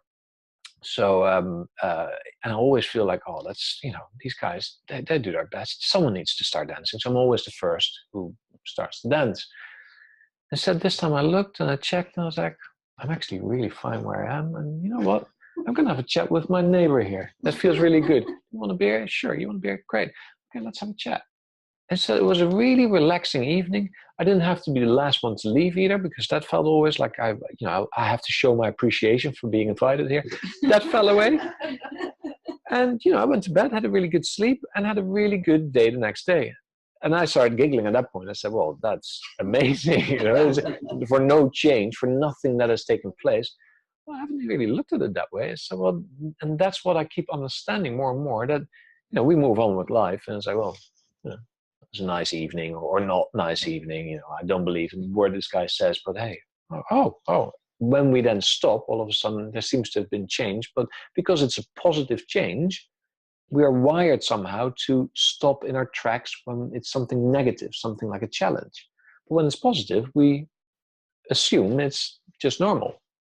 I think it's fabulous. I actually do think it's fabulous. I don't find that like, oh, poor me because I've been supporting them. It's like, great, that's what we're doing here. Like, move on. 3 months later, Claire and I, my wife and I, we walk on the around the market, and by the market there's a terrace. And this is a terrace where a lot of people gather and they sit there and have their coffee and their tea and whatever.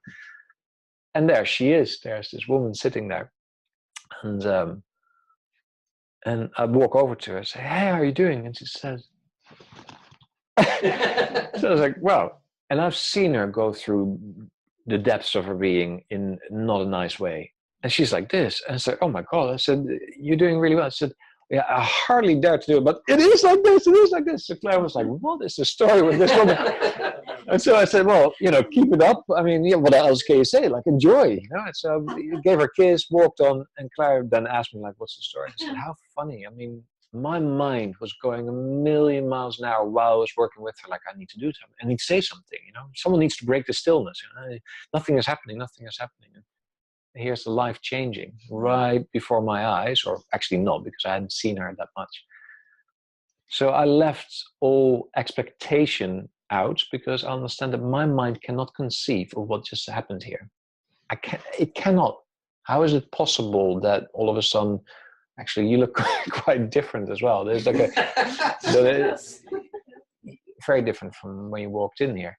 I could have not expected this to show up in this way after just a bit of, listening, and then all of a sudden, like, okay, there, shall we try that? I'm fascinated because I will know, but it will be like a big period of time before I'd know whether it happened, worked, or not.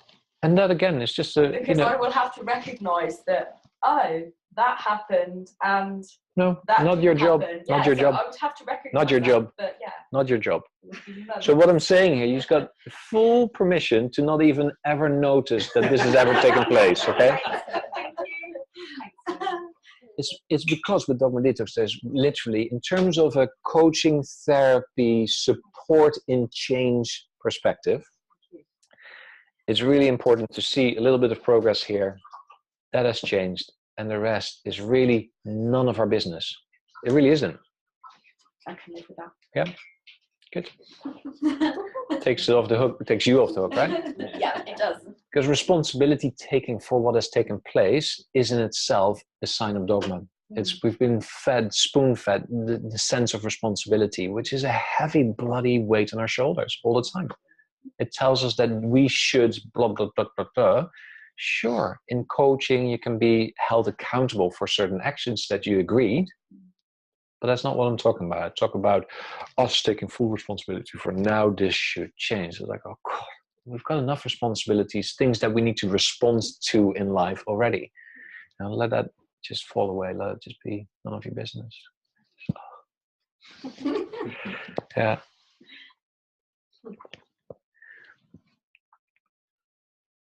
Can I share one of mine? Sure. I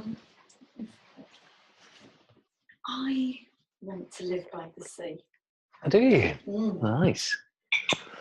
Where? Sea and Where? mountains, preferably. Probably Wales. Oh, really? I come from Wales. Do you? Yes, I come from Wales. Where? South Wales. Where?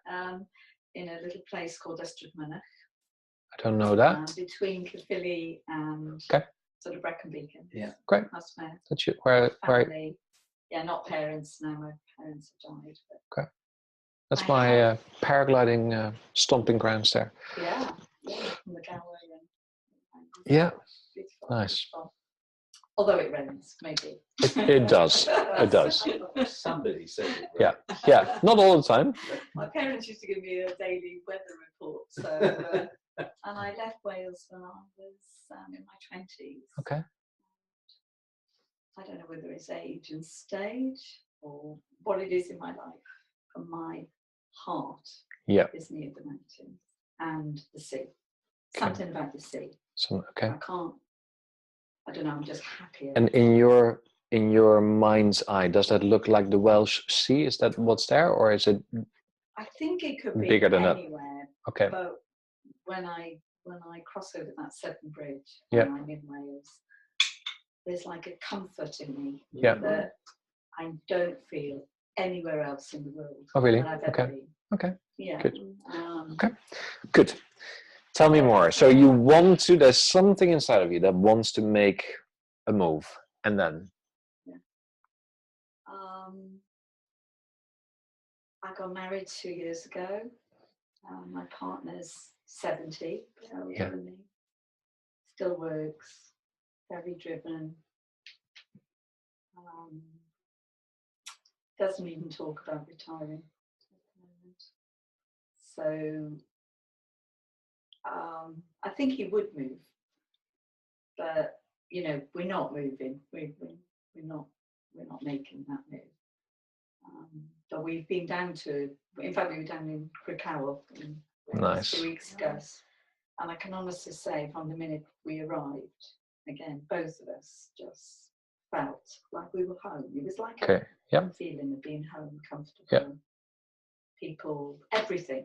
It was like everything around us just changed. So that now sort of seems a bit of a block. Yeah. What is the block? Tell me more about the block. Because all I hear is enthusiasm and passion for something. So what is the block? I think probably the block is convincing my partner that we need to make that move. Okay. And something inside of you tells you that that won't be possible. Yes. Okay. So what are the words? What are the ideas that show up when you think about him? Not about him in terms of how lovely he is, but in terms of him and moving potentially, or his job, or whatever it is. I think it's work, work, money, security, employees of the men. They've all worked with him for 20 odd years, so there's all that loyalty. And in fact, I know he wants to not work, and then we could, if you like, have more flexibility. Yeah. But in fact, he said the other day, he said, I know what I want, I don't know when, and I don't know how to do it. Okay. And I really... He should have been here. I'm thinking, I should have brought people in. Sitting there, he probably thinks I do something a bit crazy. Yeah. Yeah, you go and sort it. Yeah. So. Good. You heard me laughing, but he should have been here. I'm going to say something completely different to that, actually, just so that the mind can hear something else as well. The Dogma Detox way of looking at relationships is also very different from relationship counseling or relationship therapy. It looks at relationship not as it's you and him and together you are the relationship. It looks at you and him having come together, and from that coming together, a new energy is born. So it's a 1, 2, 3. So if this is you, this is him, this is the relationship energy. Mm-hmm. Which means that you are not the relationship. Even the both of you are not the relationship. It's just that you and him have come into relationship together. Okay? That has a certain form. That has certain expressions. It has a certain energy of its own. So therefore, it's always good to talk about what do I want from the relationship, not what do I want from you, but what do I want from the relationship? Because I want to experience this within the relationship sphere. Great. Now he feels that wiggle. He feels that kind of change that's happening there. All of a sudden, it's time for him to then get clear, because he has to react to that, because that's where he come together. Not as a, now you have to react to it, but it automatically takes place. Once you get clear, he gets clear. Once he gets clear, you get clear in that relationship realm. Like, oh, this works for me, or hey, maybe we'll try it differently. So my belief system is based on that as well. Because if I work with you here in this context, it will have an effect on the relationship sphere and energy. Therefore, it will start shimmering and shifting and doing what it needs to do, because a part that is linked to it has shifted here. that will allow him to come into some kind of movement as well. That possibility is always there. As a matter of fact, I've seen it happen more than not.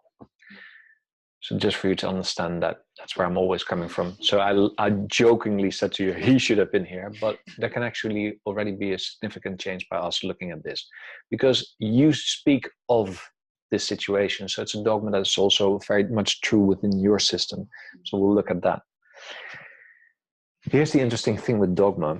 It polarizes. It says you can only have this when it looks like this, or you can only have that when it looks like that, but you cannot combine these. So in other words, yes, you can live in Wales, in Kikau, or around that area, and it's beautiful. Oh, it's amazing. But that would mean that he cannot be there as long as he's working. He has to be retired. He's not going to have anything to do with that anymore.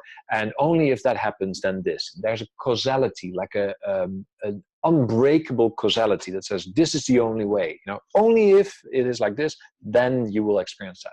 On the other hand, only, or let's put it this way, he will only be like this over here. He cannot experience Wales in any other form. Mm-hmm. So it's like basically it's like you've got a charge of negative and positive, but anything in between, all the colors of life are not available to you because it's either that or that, right? So it's an impossibility. Perfect sign of dogma. So let's explore a bit deeper, okay? Let's see what wants to happen here, what needs to take place here.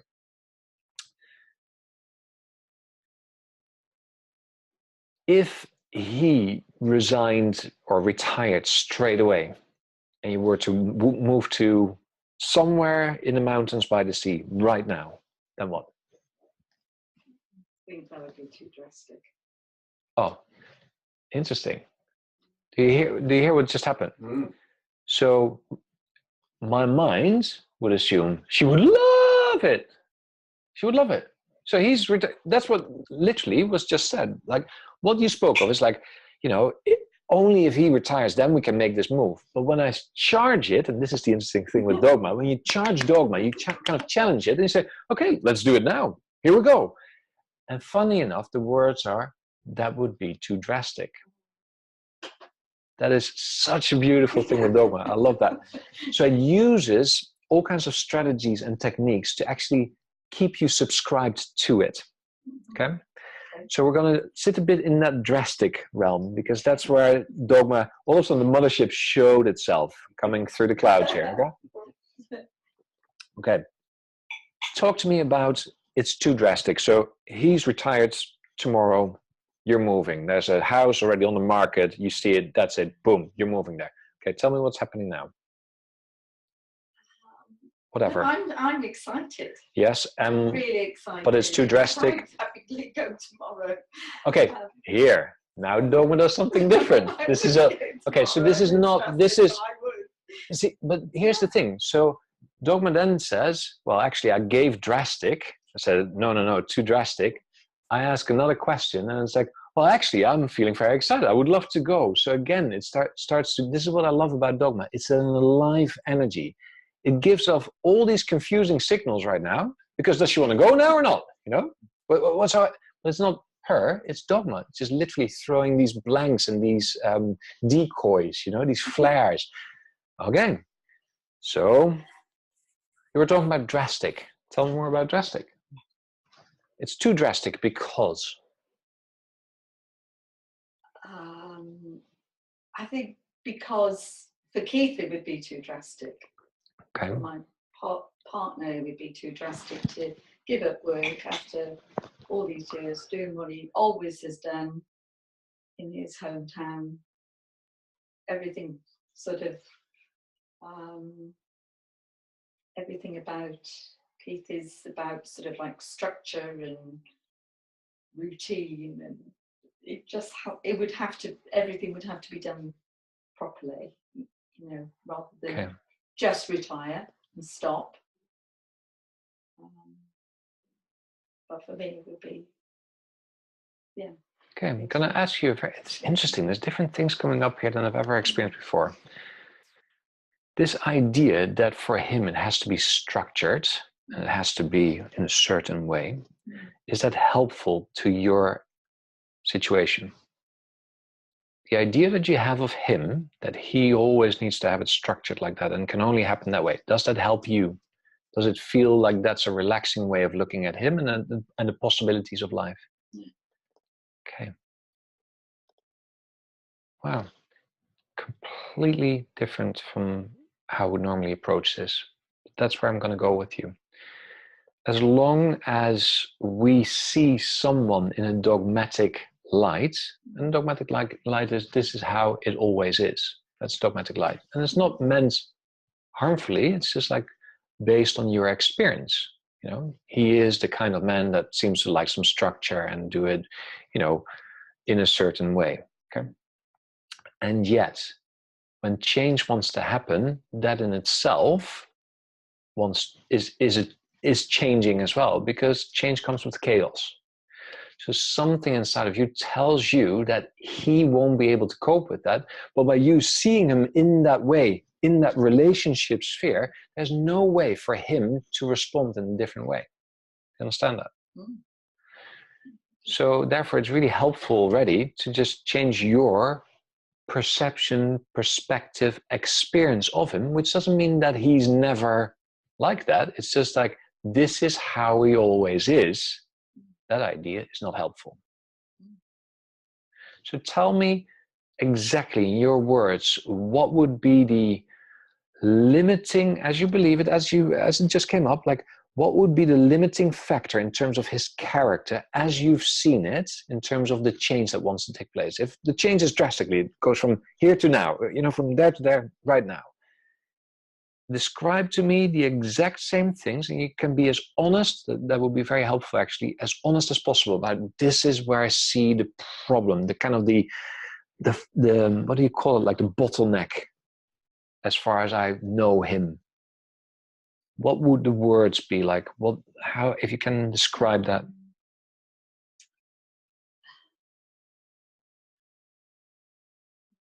Giving up what he's always done. You know, word is who he is, what he is.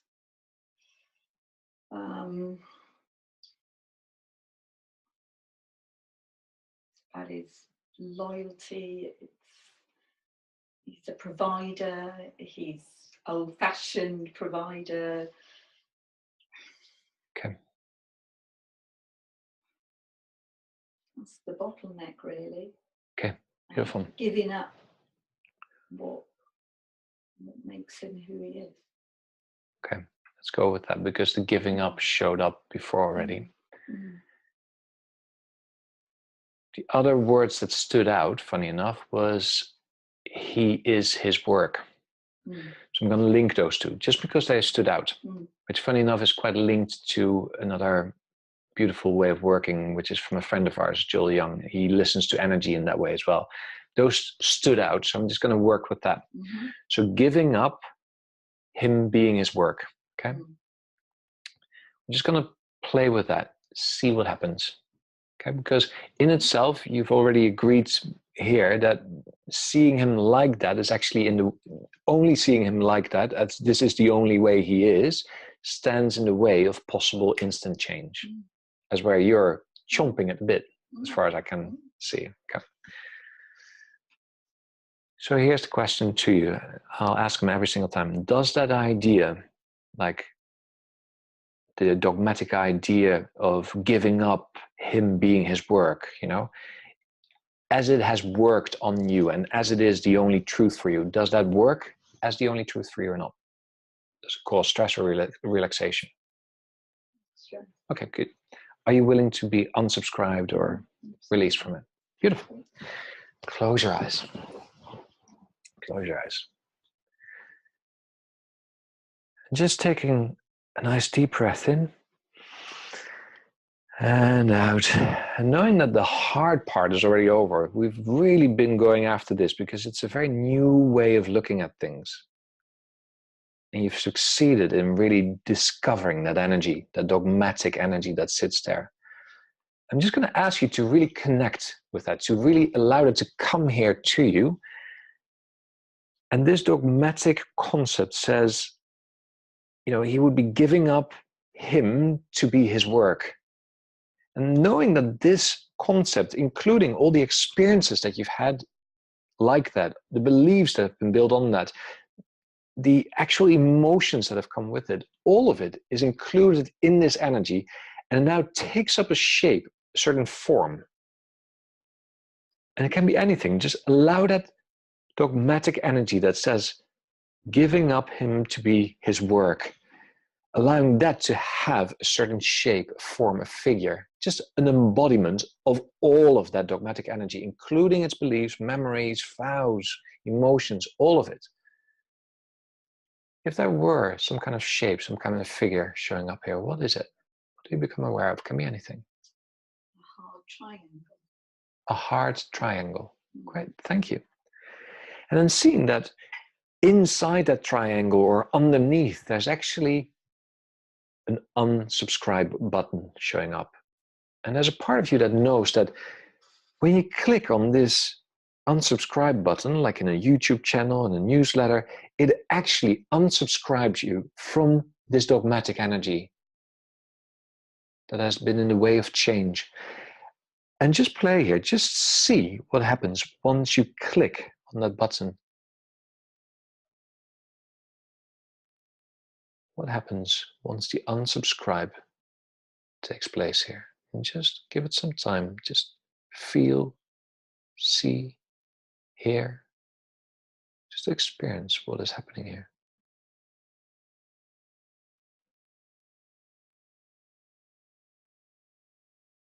What are you becoming aware of? Just soft, fluffy. Good. Fluffy edges. Just give it some more time, some more space. All the softening is happening, the fluffy edges coming in.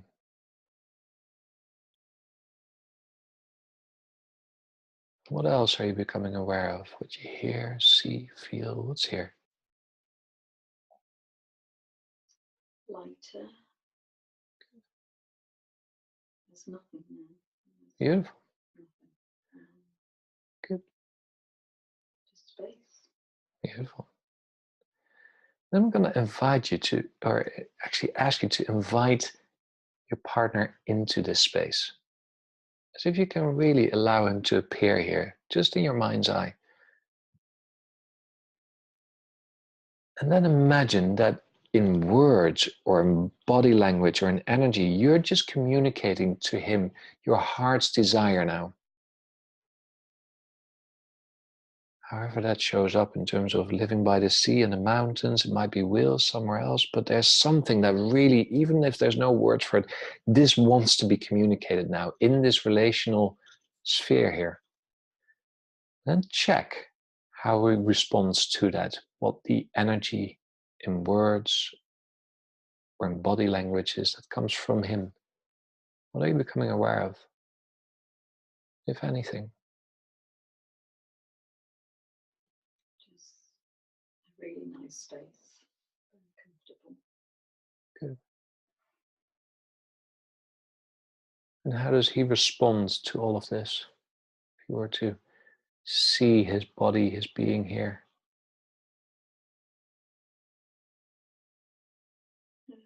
He's open. Good. He wants to. Nice. I'm going to ask you to take a nice deep breath in and out, and to stay wide open here, and to just imagine that the space is actually becoming even more spacious. And in that spaciousness, you can allow new energy to come in. And it's new energy that actually can show you images or a sense of what it might be like when you are living somewhere else, when that move has taken place. And just literally just stay wide open, because the images or the feelings might be completely different from what you've had before. But let the space kind of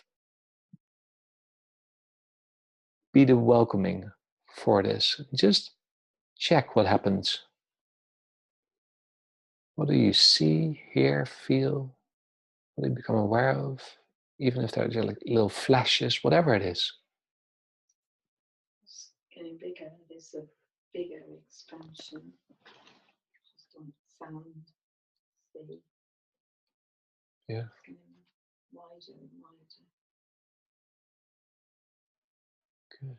And while that's becoming wider and more expansive in itself, just check the body. How is it responding to it? What kind of emotional response has it got to it? What shows up instantly? Can be anything. I feel like my heart is opening. Beautiful. Beautiful. Thank you. And then allowing the images to go when they're ready. Allowing your awareness to come back here in this room, and then taking a nice deep breath in and out. Then you can allow your eyes to open when they're ready. Well done. Thank you. Very welcome. The last bit of it gave you a bit of a tuning fork, I call it. It's sometimes when a part of us already recognizes that change wants to happen and it's very near. We just don't really know which step to take. What can happen is that our body is already, as a barometer, funny enough, is already giving off signals that are aligned with that experience that wants to take place. So once we cleared out a dogma, then it was really first good to see how has your experience changed in relation to your partner and how does he respond to that. And further, then it's a bit like, okay, so what if the subconscious mind can actually allow new images to come to mind, new feelings and sensations come to mind that have to do with the change that is already coming. And then to check how does the body respond to it, because what you had was a heart opening experience, which was actually quite palpable. It was soft and at the same time quite big. Yes. That heart opening experience can be a really good tuning fork, I call it. So it's like if the tuning fork is A, you know, you want to start a piece of music with A, you go like ding, A, okay, let's start this. So you can use the heart opening experience that you had as a tuning fork for the next decisions, the next steps. So if you are coming up to a point where it's like, oh, I'll go left or right, check your body. If I turn left, does it give that similar kind of heart opening experience? If not, don't go there. Right? Check. If that says yes, great. If it says no, don't go there. Just wait. A third option that you might not have seen yet will present itself a bit later. But a heart-opening experience is actually a bodily barometer for next steps in this context, for as long as it's helpful, because at some point it will be, you know, coming to its sell-by date as well. It's like, thank you very much, does it serve me? But right now, really easy to use it. Yeah, you're welcome. Enjoy. Yeah. Enjoy. Good luck. I'm very, very curious to see where it will take you. It might, from my experience with my wife, it might actually allow different conversations to take place. The conversation can very much have been focused on one part of the change that wants to happen. And after this, it's like things are shifting more than we can actually conceive of. And all of a sudden, the conversations that show up are different. And it's not even about the move. It's about other qualities of life or other ingredients that we want to experience within ourselves. And from there, the move can then take place. Yeah. Good. You're welcome. Thank you. I really like the idea of the relationship sphere. That's really lovely. It's a really, really nice idea, actually. I really is.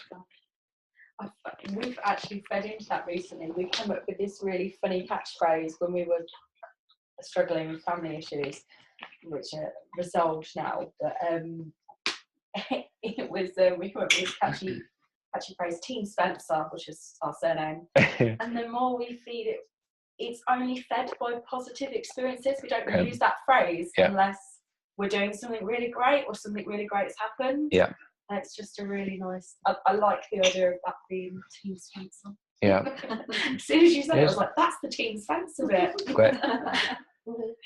I found it once I experienced that, once I experienced like how a relationship is actually an entity on its own, an energy on its own, it just, again, it took so much load off everything I've done. So now I can look, you've got children, right? Yeah, 3. So 3 children. Okay, so here's the fantastic, even better.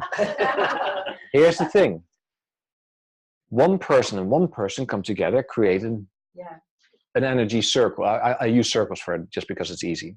But then say, for instance, you and your partner or ex-partner, I don't know what the situation is, but so you've come together, you've created, first there was a relationship. Out of the relationship came a girl, but it was also by you coming together, okay? Now the relationship of you two has got a relationship with a girl, so there's another third energy. But you've got a big thing at the top. Exactly, and then but you've got you've got your individual relationship with her. He's got his individual relationship with her. So by definition, with one extra person in the realm, you've got 3 extra relationship dynamics. Huge. So now with 3 girls, I can't even do the yes, it's like this. He'll do that later. But it's the mushroom effect. It's like it goes bang, taking one person out, bang. You know, it's huge, and we often don't understand it because it's like, well, it's just one person or one animal. We've got lots of animals in Spain. One dog away from the pack, out of the pack, everything changes completely. And I was like, that doesn't make sense to my mind until the moment that I realized that this was actually taking place. But also it then means that you can have different conversations with everyone, because you can say, well, I've got a relationship with work now as well. I've got a relationship with work. Great. So I want to have that talk with work about how I can support myself and my family, blah, blah, blah. That's one relationship right there. If it's a book that I'm writing right now, I have a relationship with my book. So I look at what wants to take place in this relationship sphere. Is it me working every day on my book, or is it something else that wants to take place? And then the book can actually, funny enough, reflect that back to me. It's really interesting when you look at it that way. With kids, beautiful to just say, hey, what do you want to have in the relationship with me? And what would you love to experience more of? It's like, well, can we do a bit more of this or a bit more of that? And that in itself is then like, oh, you know what, sweetheart, mommy has just taken on a job. So in that form, it won't work for me. But what will work is this. How does this sound if we do this together or meet each other here together?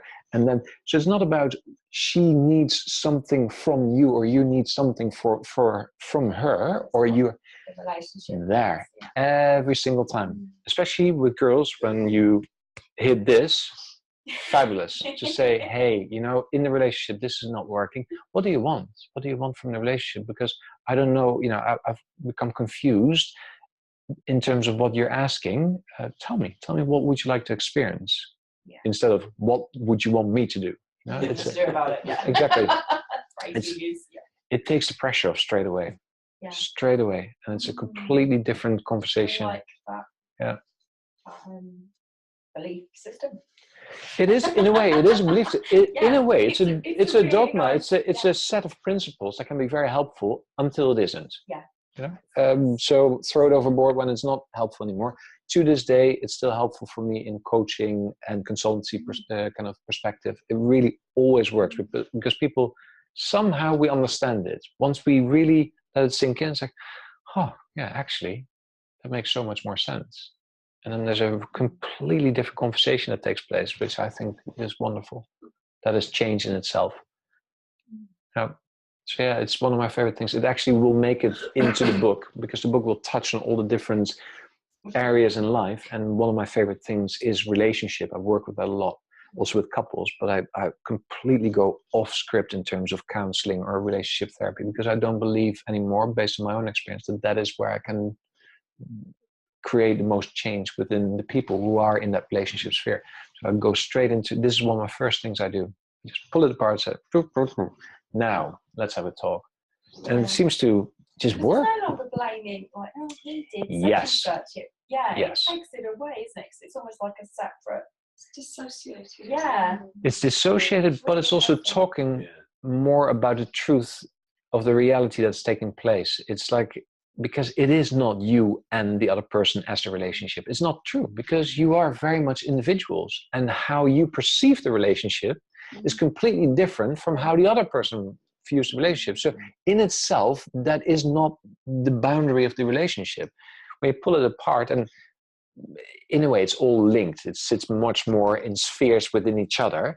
But for the simplicity, which is what Dogma Detox is all about, it's like, okay, this is what we're talking about. Great. Next to that, I've got my own life, even though we live together, share the same bedroom, all of it. Yeah. It talks way more about the direct experience in this reality than anything else in terms of relationship. I find it makes it much clearer, much more direct here. And then, and then the conversations are not about you. You know, only if you change, we can move, you know, for instance. Yeah. It's not how you said it, by the way, but you know what I'm talking about. Yeah. But yeah. And then all of a sudden you can become accountable for your own ideas, and you can look at, what do I want in life? How do I want to change? What is my next step? Then the other person can say, wow, I never knew that about you. Fabulous. How can I support you? Or, I never knew that about you. Where can I run to? This relationship doesn't work for me anymore. Well, at least you got clarity. And you can move on, because, the amount of relationships that I've seen stuck like that because, hey, you know, this is what you do. This is how you just need to move on.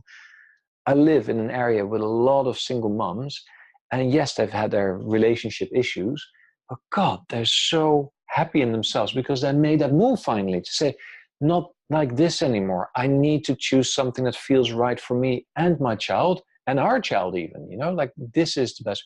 I'm not supporting, you know, I'm not advocating divorce and separation. That's not what I'm saying. I'm just saying the choice for yourself within relationship is the most powerful thing you can do. Yeah. And you get clarity straight away. What do I want from the relationship? This, great. What do I want to experience in life? Great. How does that look in relationship? Like that.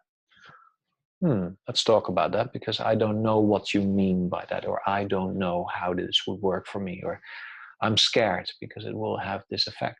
You know, from our perspective, because I do control as well, it's like, you know, God, it's uncontrollable, because if the other person says something that doesn't suit me, it's like, where is she going? You know, so there's fear coming up. With my wife, who I love dearly, and I want her to flourish, because that's very important to me.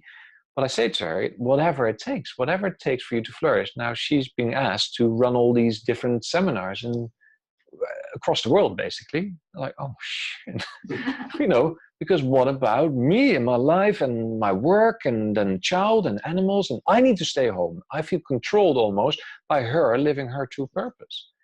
Then it's like, well, actually, no. Let's have a conversation. How can we make this work? You know, the fear, I get it. I'm scared. And I trust that there's something else available. So I let go of control, you know? Great. Yeah. This is what we just did with my job. I remember when I left, the job was like, I wasn't supposed to work. I was supposed to stay at home until the kids went to school, and the perfect job came up, and then I was made redundant. I got it in last September. I got made redundant in February. I was like, really? Wow. Really? I wasn't supposed to work. Now I have to work, so we brought a second half.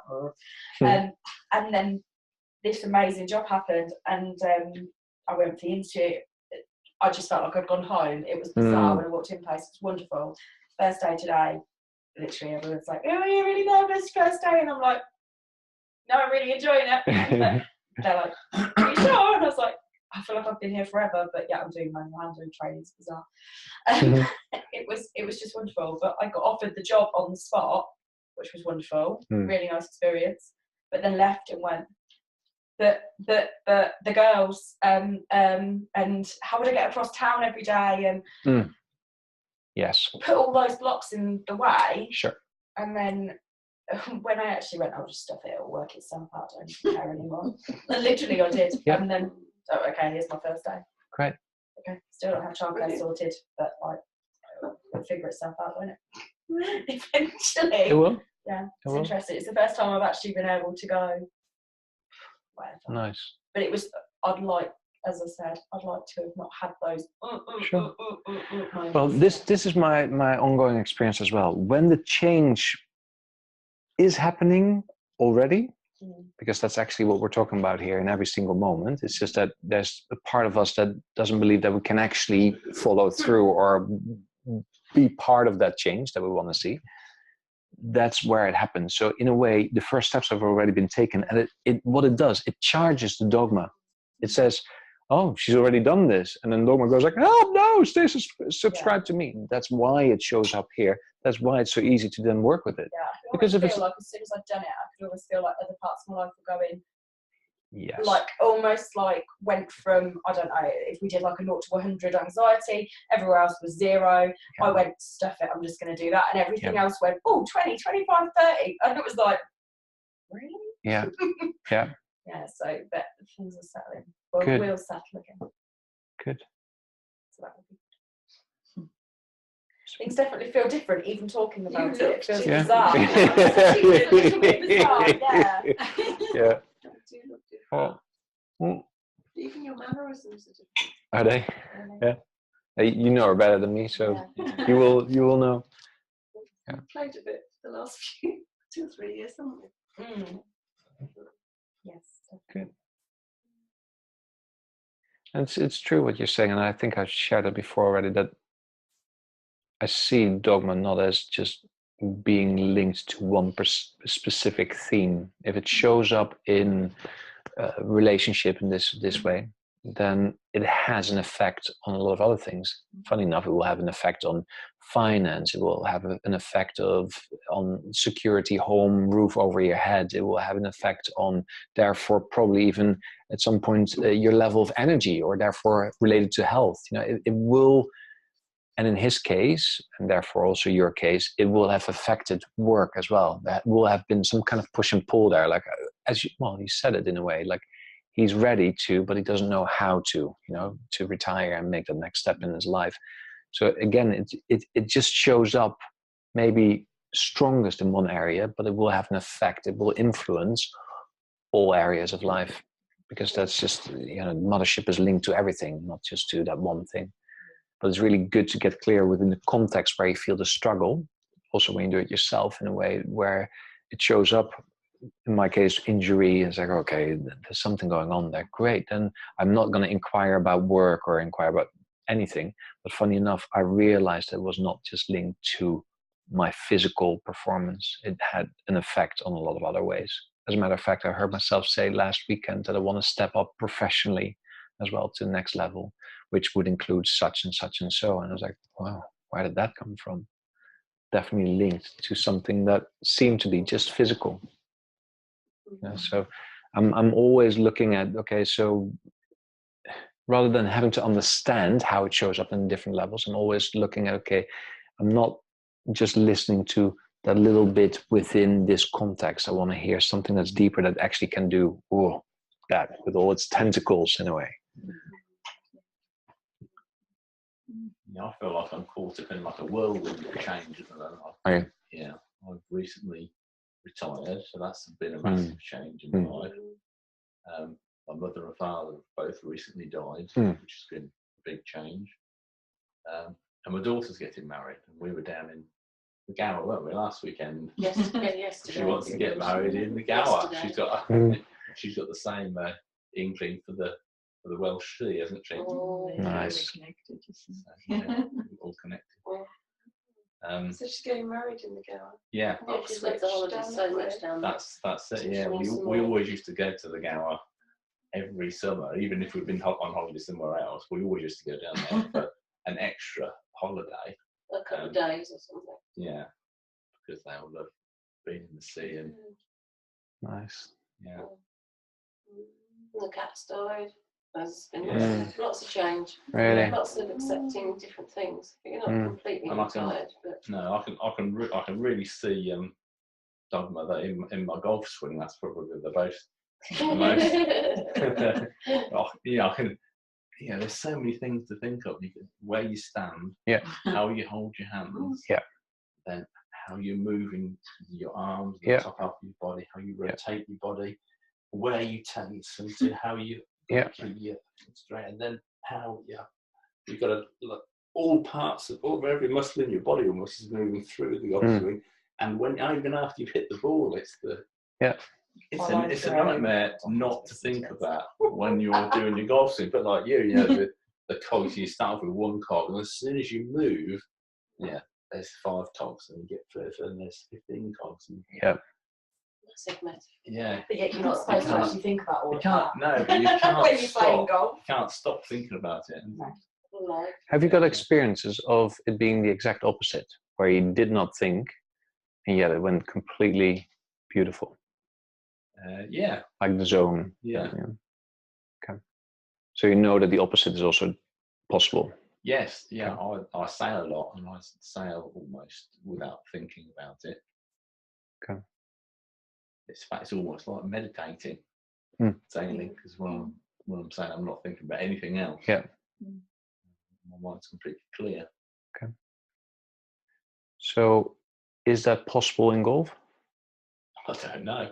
I would hope so. Yeah. We would hope so, but what is that voice telling you? Is it telling you it is true, or is it telling you not sure, or is it telling you actually no? Telling me actually no, it's not. No, because there's so much to think about. You have to be thinking all the time to keep the ball under control. Yeah. Yeah. Good. Want to play? Yeah. Play golf and play. Yeah. Okay. Before that, I want to share with you, because I love golf, and I've never taken to it to such an extent that I'm playing it weekend on weekend. But for some reason, I love the sport from early childhood. And I went to Canada actually with Skip, a mutual friend of ours, and I was going to present a seminar there. And he said, there's not much here where we are. We're in Saskatoon, in Saskatchewan, which is in the middle of nowhere. But we were going to co-present a seminar for the native people there, for the First Nations people. I said, there's nothing much here. It's cold. It's grim. Let's go to the indoor golf driving range. And I was like, indoor golf, whatever. Let's do it. And he stood there and he was thinking of his swing and really, checking it all. And he plays regularly. Yeah. And I stood there and I thought, God, I'm looking forward to this again. And I stood there and I was like, how do they do that again? Okay, so I'll just feel it. That feels right. Okay. One after the other. Bang, bang, bang. His went all over the shop. Damn it. And I'm definitely not the best golf player in comparison to him. I'm definitely way below. I don't even have a handicap. He's got, I don't know, 16 or something. So he's fairly okay. Yeah. And there went my ball in the sweet spot all the time. You could hear it and you could feel it, right? And he looked at me, he's like, you bastard, you play this all the time, you lied to me. I said, honestly, I don't know what's going on. I said, so tell me, what are you doing? I said, well, I don't know. I just copied you a bit and I just felt my way into it. I said, but your swing is even right. I was like, I don't know. I just don't think about it at the moment. The minute I'd said that, of course, and we started again, then of course it went wrong. So I thought, okay, so there's now something telling me that I have to think about what I'm doing to make sure that I keep up the level that I'm just. And I was like, and I literally unsubscribed from that. I was like, that doesn't work for me. So I walked away, had a drink, like a bit of a soda or something, came back, and I was like, okay, I'll do it again. Do I enjoy it? Yes, I do. Let's do it. And he stood there, and he was like cursing and swearing and can be quite expressive. And there, bang, bang, bang, one after the other. And he threw down his club and he said, this is no fun. And then he started giggling because he saw what was happening there in terms of his own frustration built on nothing. And I said, well, okay, so are you done? Let's go. And then we left it for that. And I thought, how interesting, because he is, by definition, a better golf player. He's played way more, many years than me probably will ever do, as far as I can tell now. And yet there was something in me not being worried about what it looked like, what it did. It was just, it feels right. I'll do it. So there's just thinking it as well. It is, but here's the thing: you need the system of understanding and thinking how to play golf.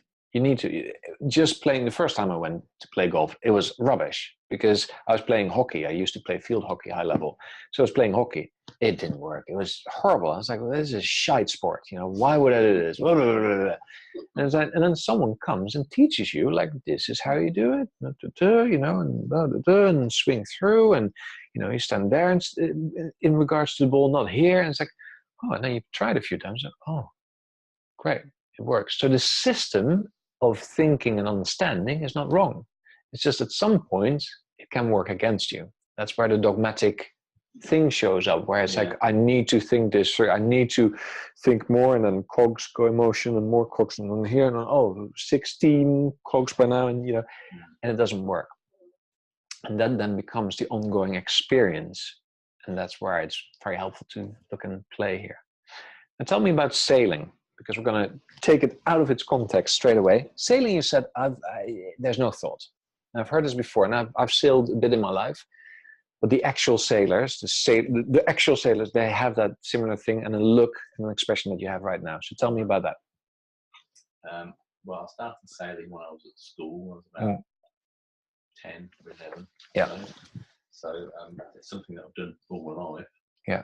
And again, when I first started to sail, I was taught how to sail. Yeah. Taught what to do. Yeah. But I suppose I've just done it so much, it's become second nature. So everything happens without sort of conscious thought, really. Yeah. And even in very windy weather, it can be very relaxing and very rewarding. And okay, you get covered in water, and but it's part of the thrill, I suppose, of being with nature, with the wind, and in the water. Nice. So good, thank you. Nice to see the eyes shine with it all. It's beautiful. Okay, talk to me about golf. Golf, you can also be in nature.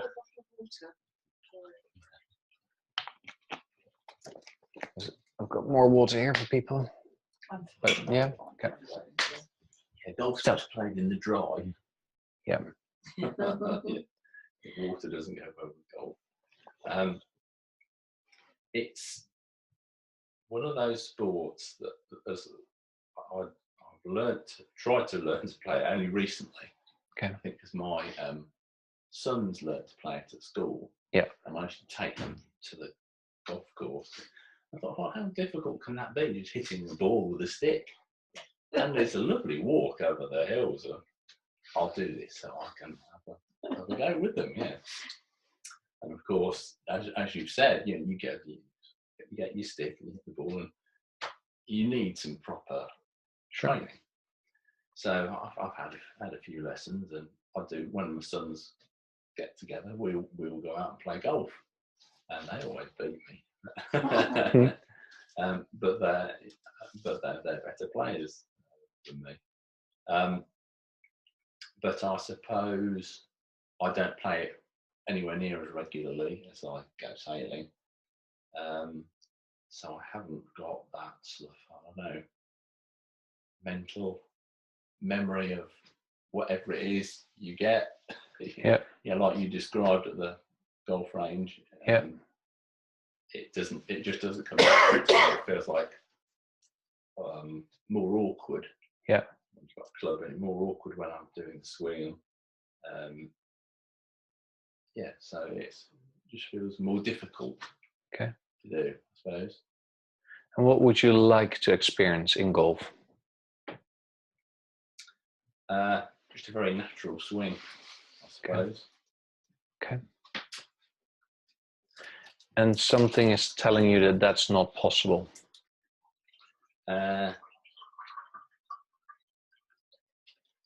Yes, I suppose something's telling me that I've got to concentrate all the time and think about what I'm doing. All right. Okay. Yeah. There we go. Okay. If I don't concentrate, then what? In regards to, I'll lose control of the ball if I don't concentrate. If I lose control of the ball, then what? Then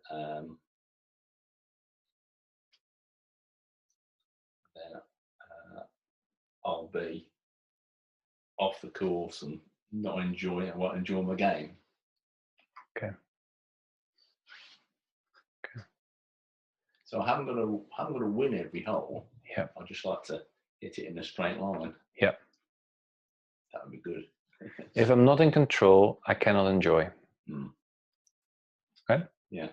That's literally, I mean, it means this, it means that, and from one we get to that. Yeah. So if I'm not in control over the ball, we'll just skim it all the way down. Yeah. We're not in control. Yeah. I cannot enjoy. Okay. Does that work for you? Does it cause stress or relaxation on the golf course? That causes a bit of stress. So are you willing to play and see if you can be released from that? Yeah. To let some change happen in relation to golf. Okay. All right. I'm just going to do it exactly the same way in terms of the same mechanism because it's simple, it's nice. So just close your eyes.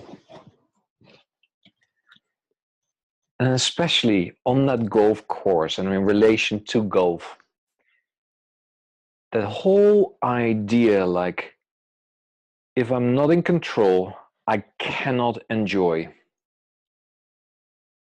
You allow that whole energy to come here, that dogmatic concept that says, if I'm not in control, I cannot enjoy. And I'm going to ask you actually to invite all the beliefs that are linked to that, but even all the memories that might even be outside the realm of golf.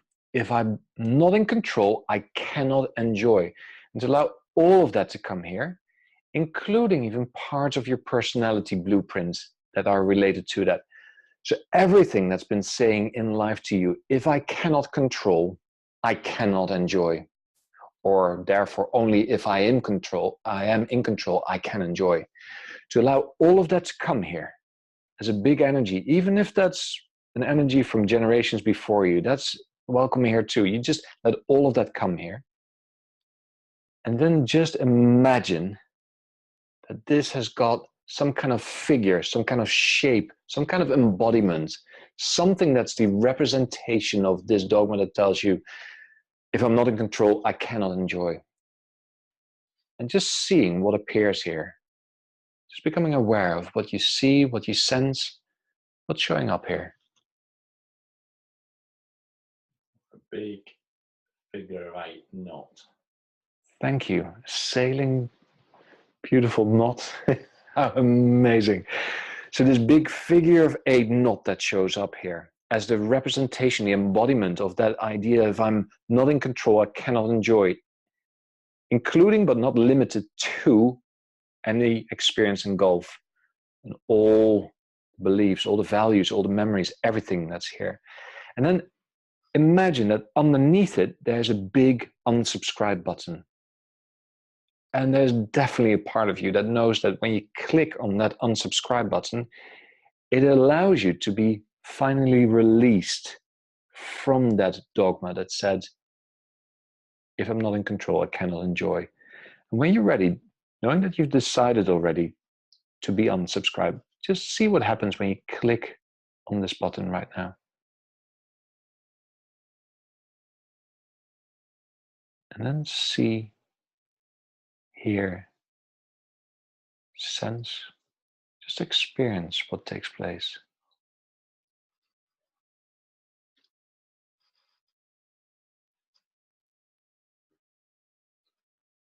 What's here?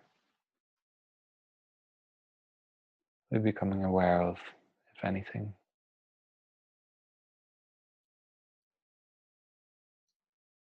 There's no right, no wrong, just what you experience. The knot's changed into lots of things all like whizzing around. Okay. The shape of the knot. And sort of tearing it to pieces. Great. And how does that feel when you check into your body? Like, how does it feel to see that knot kind of go into all these different pieces? Yeah, feels good.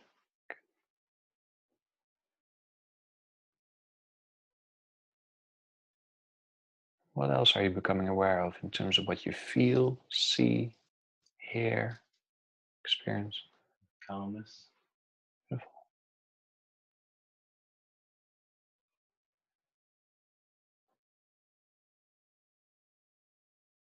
And where in your body do you feel this calmness the strongest? Where is this most palpable?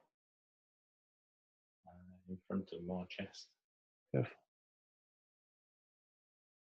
You see what happens when you give it some more space in your whole body, as if the calmness is invited in to the body, in every single part of it, in all the cells, all the space between the cells, without you having to do a thing. It's just a sort of an invitation, a sort of a giving it permission to spread throughout the body. And while that's taking place, I'm just going to ask you to imagine standing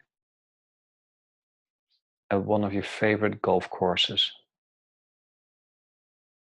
And there's a tee.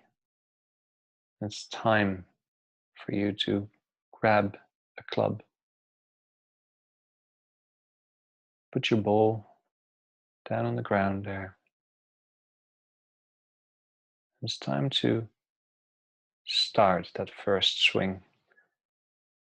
And just get a sense of what that feels like, how this is. Whatever. Can be completely different, can be exactly the same. There's no right, no wrong. There's just, what if you were to swing through that ball now? How does that feel? What's your experience of that?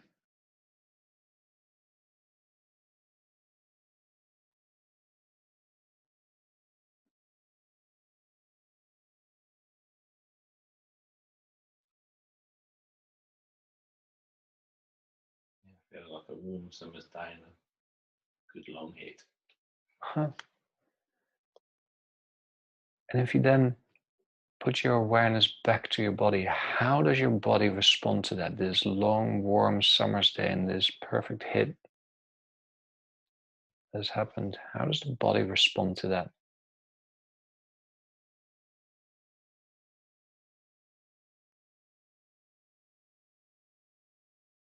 What does it feel like? If you could name that.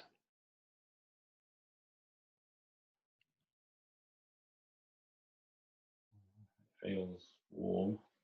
Beautiful.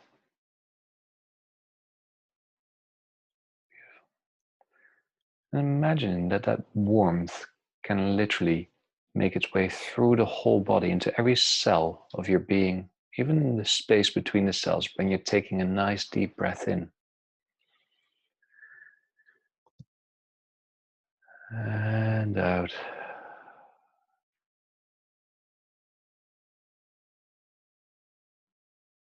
And then allowing the eyes to open when they're ready.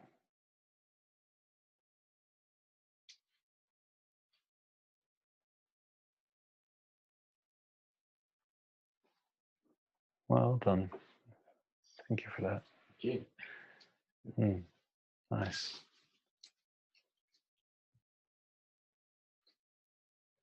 Not much to add to that. It feels very yummy. Yeah, I have a lot of rapid eye movements as well. Sure. First, like half it. Well, in a way, there was a similar kind of thing showing up. It's control, isn't it? It's a form of control, and it was with a lot of thoughts that were coming, and you were talking about the same cogs, so there was a link there in a way anyway. So yeah, it doesn't surprise me. It feels and looks very, very yum is the word that comes up.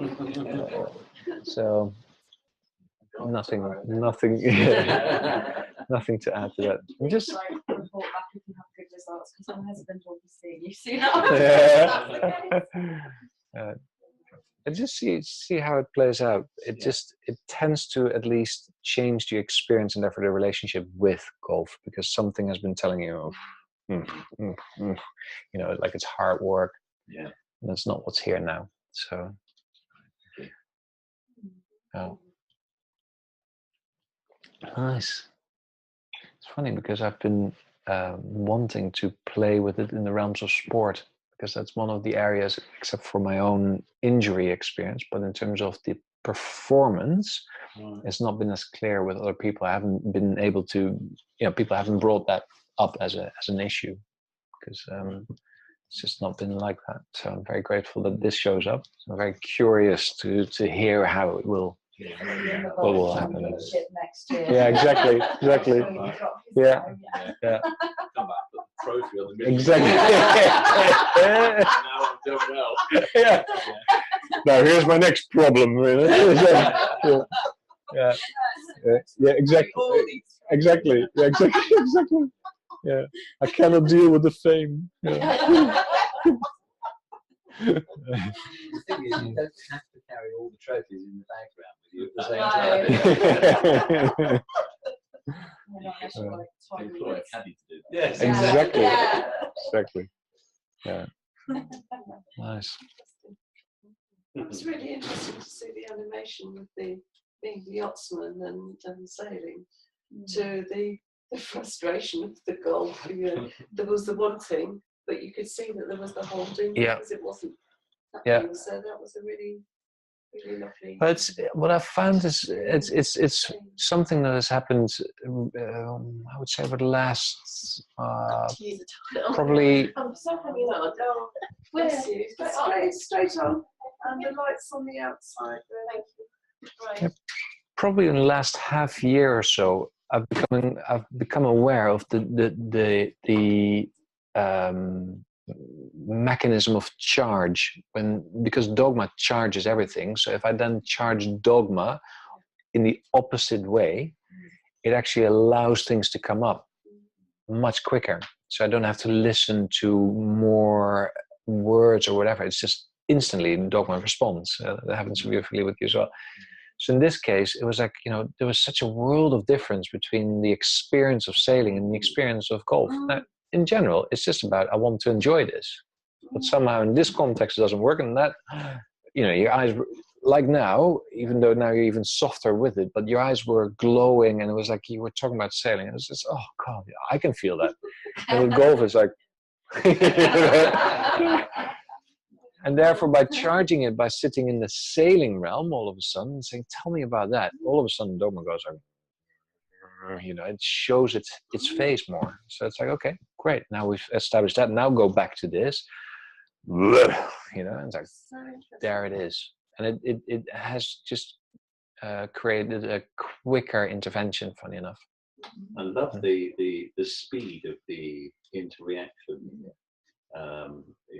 The idea being that something that could take ages to clear, or months or years, all of a sudden we're looking at right, let's do it now. Let's knock it on the head. If it's ripe and ready, it's just Oh, for tonight, here's something that you can play with. Honestly, it happened to me about half a year ago, and I had a coaching session, and then 2 hours later I had a meeting. And for whatever reason, after the coaching session, I felt completely wiped out. And then I thought, well, I want to actually lie down, but I cannot, because if I lie down, I've got the risk of not being prepared for the meeting, and I still need to prepare, blah, blah, blah. So there's this active mind going on, right? And my body's like, a bit like today, like, okay, just lie down for at least 20 minutes or something. And I was like, oh, I don't know if I can do this. So I put the alarm on and whatever, I lay down on my bed, and all of a sudden it's like, as long as I can at least rest a bit. Oh, no, I can't rest. Oh, 20 minutes. Oh, it's not going to be 20 minutes. Oh, so thought after thought after thought. So then I thought, what if I could just unsubscribe from being this awake? So, oh, that's interesting. Came out of the blue. Just didn't think about it. It was just an idea. It's like, I unsubscribe from awake activity. I think that's what it was. I unsubscribe. Gone. Like, seriously, as if someone just switched off the light. Half an hour later, I wake up before the alarm goes off, and I was like, what just happened? And then I realized that I literally had unsubscribed from awake activity. I'm going to try that tonight. So my mind is, at night, it seems to be the time my body switches on, isn't it? thinks. Yeah. It tricks me to thinking I can solve anything. Okay. And I know I can't. Okay. Okay. But I'll try that tonight. So you could even unsubscribe from the need to having to solve everything, you know? knowing that it's nice to be able to solve everything, but not just tonight. See if you can unsubscribe from that, give it a form or shape if that's needed. Play with it. That's what I'm trying to tell you, because I tried to do it again one time where I was like, oh, I'm going to have a snooze, or I wanted to go to bed. I think it was in the evening. And I was like, oh, I feel really awake. Well, I'll just unsubscribe. And I lay awake there for an hour. It just didn't work because I was trying to fix it. But if there's a way in which you can just explore within yourself, be playful with it, all of a sudden it might actually work. So as a nice closer for this for the evening. And thank you so much for being here, for your questions, for playing, for giving Dogma Detox another experience in a way, and me therefore with Dogma Detox as well. It's been very, very beautiful to see what is taking place. So, and, if you wanna, like, this is the thing, I'd love to stay in touch to hear what has changed. You know, even if I haven't worked with you, it might be that some kind of thought or some kind of experience that you've had with others might have triggered something and it's changed. So if you want to, and I'm going to ask your permission here, I can put you on my email list. I'm not a big email sender, to be honest. I don't create newsletters all the time, but if I think that, oh, now it's time to let you know about what I've created or something, I'll send you a message. And if at some point you think that's not interesting to me, you can unsubscribe. So, and I would love to, especially if you feel like, hey, I want to share this, or I've got questions here, I want to be in touch with you, because for me at this point in time, it's really helpful to, you know, have these experiences and the ongoing feedback and input as well. Not yet. And for the rest, enjoy, have fun, play with it. Let me know, you know, what works for you as well. The unsubscribe is just fun to play with anyway, as a metaphor for, hey, do I feel stuck somewhere? You know what? Time for me to move on. If you can, just do it that way, and enjoy. Very interesting. Thank you for being here. Yeah. You're very welcome. Thank you. With a lot of pleasure. Yeah. And when is your book out? Oh, I got a conversation with the publisher who first offered a contract deal, which I wasn't happy with. Then nothing was spoken. Apparently, I sent emails, didn't get anything back for about must have been half a year at least, probably 3/4 of a year more likely. And then I forgot about it. I was like, okay, this publisher is not interested, and they approached me, like, hey, we still want something with this book. And where are you at? And I was like, okay. So we had a conversation, which is the first actual conversation that I had, rather than email contact. And so I now have to have it finished, at least the raw manuscript, the second week of June. Which when I committed to it, I might have to clear out a few dogmas here and there, like if it's possible or not, you know.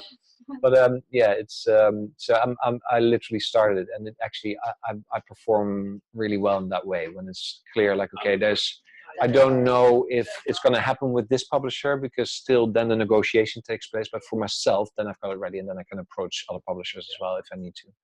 But they feel like a good publisher for it. But we'll see how life thinks about it. Would you email us to tell us that when it comes out? Or Yes. through, Yes. Yeah. In the meantime, by the way, on my website, dogmadetox.com, if you go there, I've created a little mini book. I sent it to you, didn't I? It's a mini book which is literally like the basic essence of Dogma Detox, but in written form, with my own stories in it as well.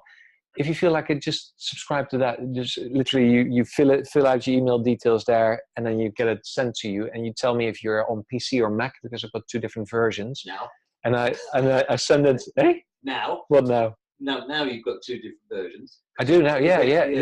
At first I didn't, but I had to, because it was just getting crazy. So I just so you tell me which version you want. I'll send it to you, and then you can read that as well, which gives you a bit of a sense of how I write and what's in there.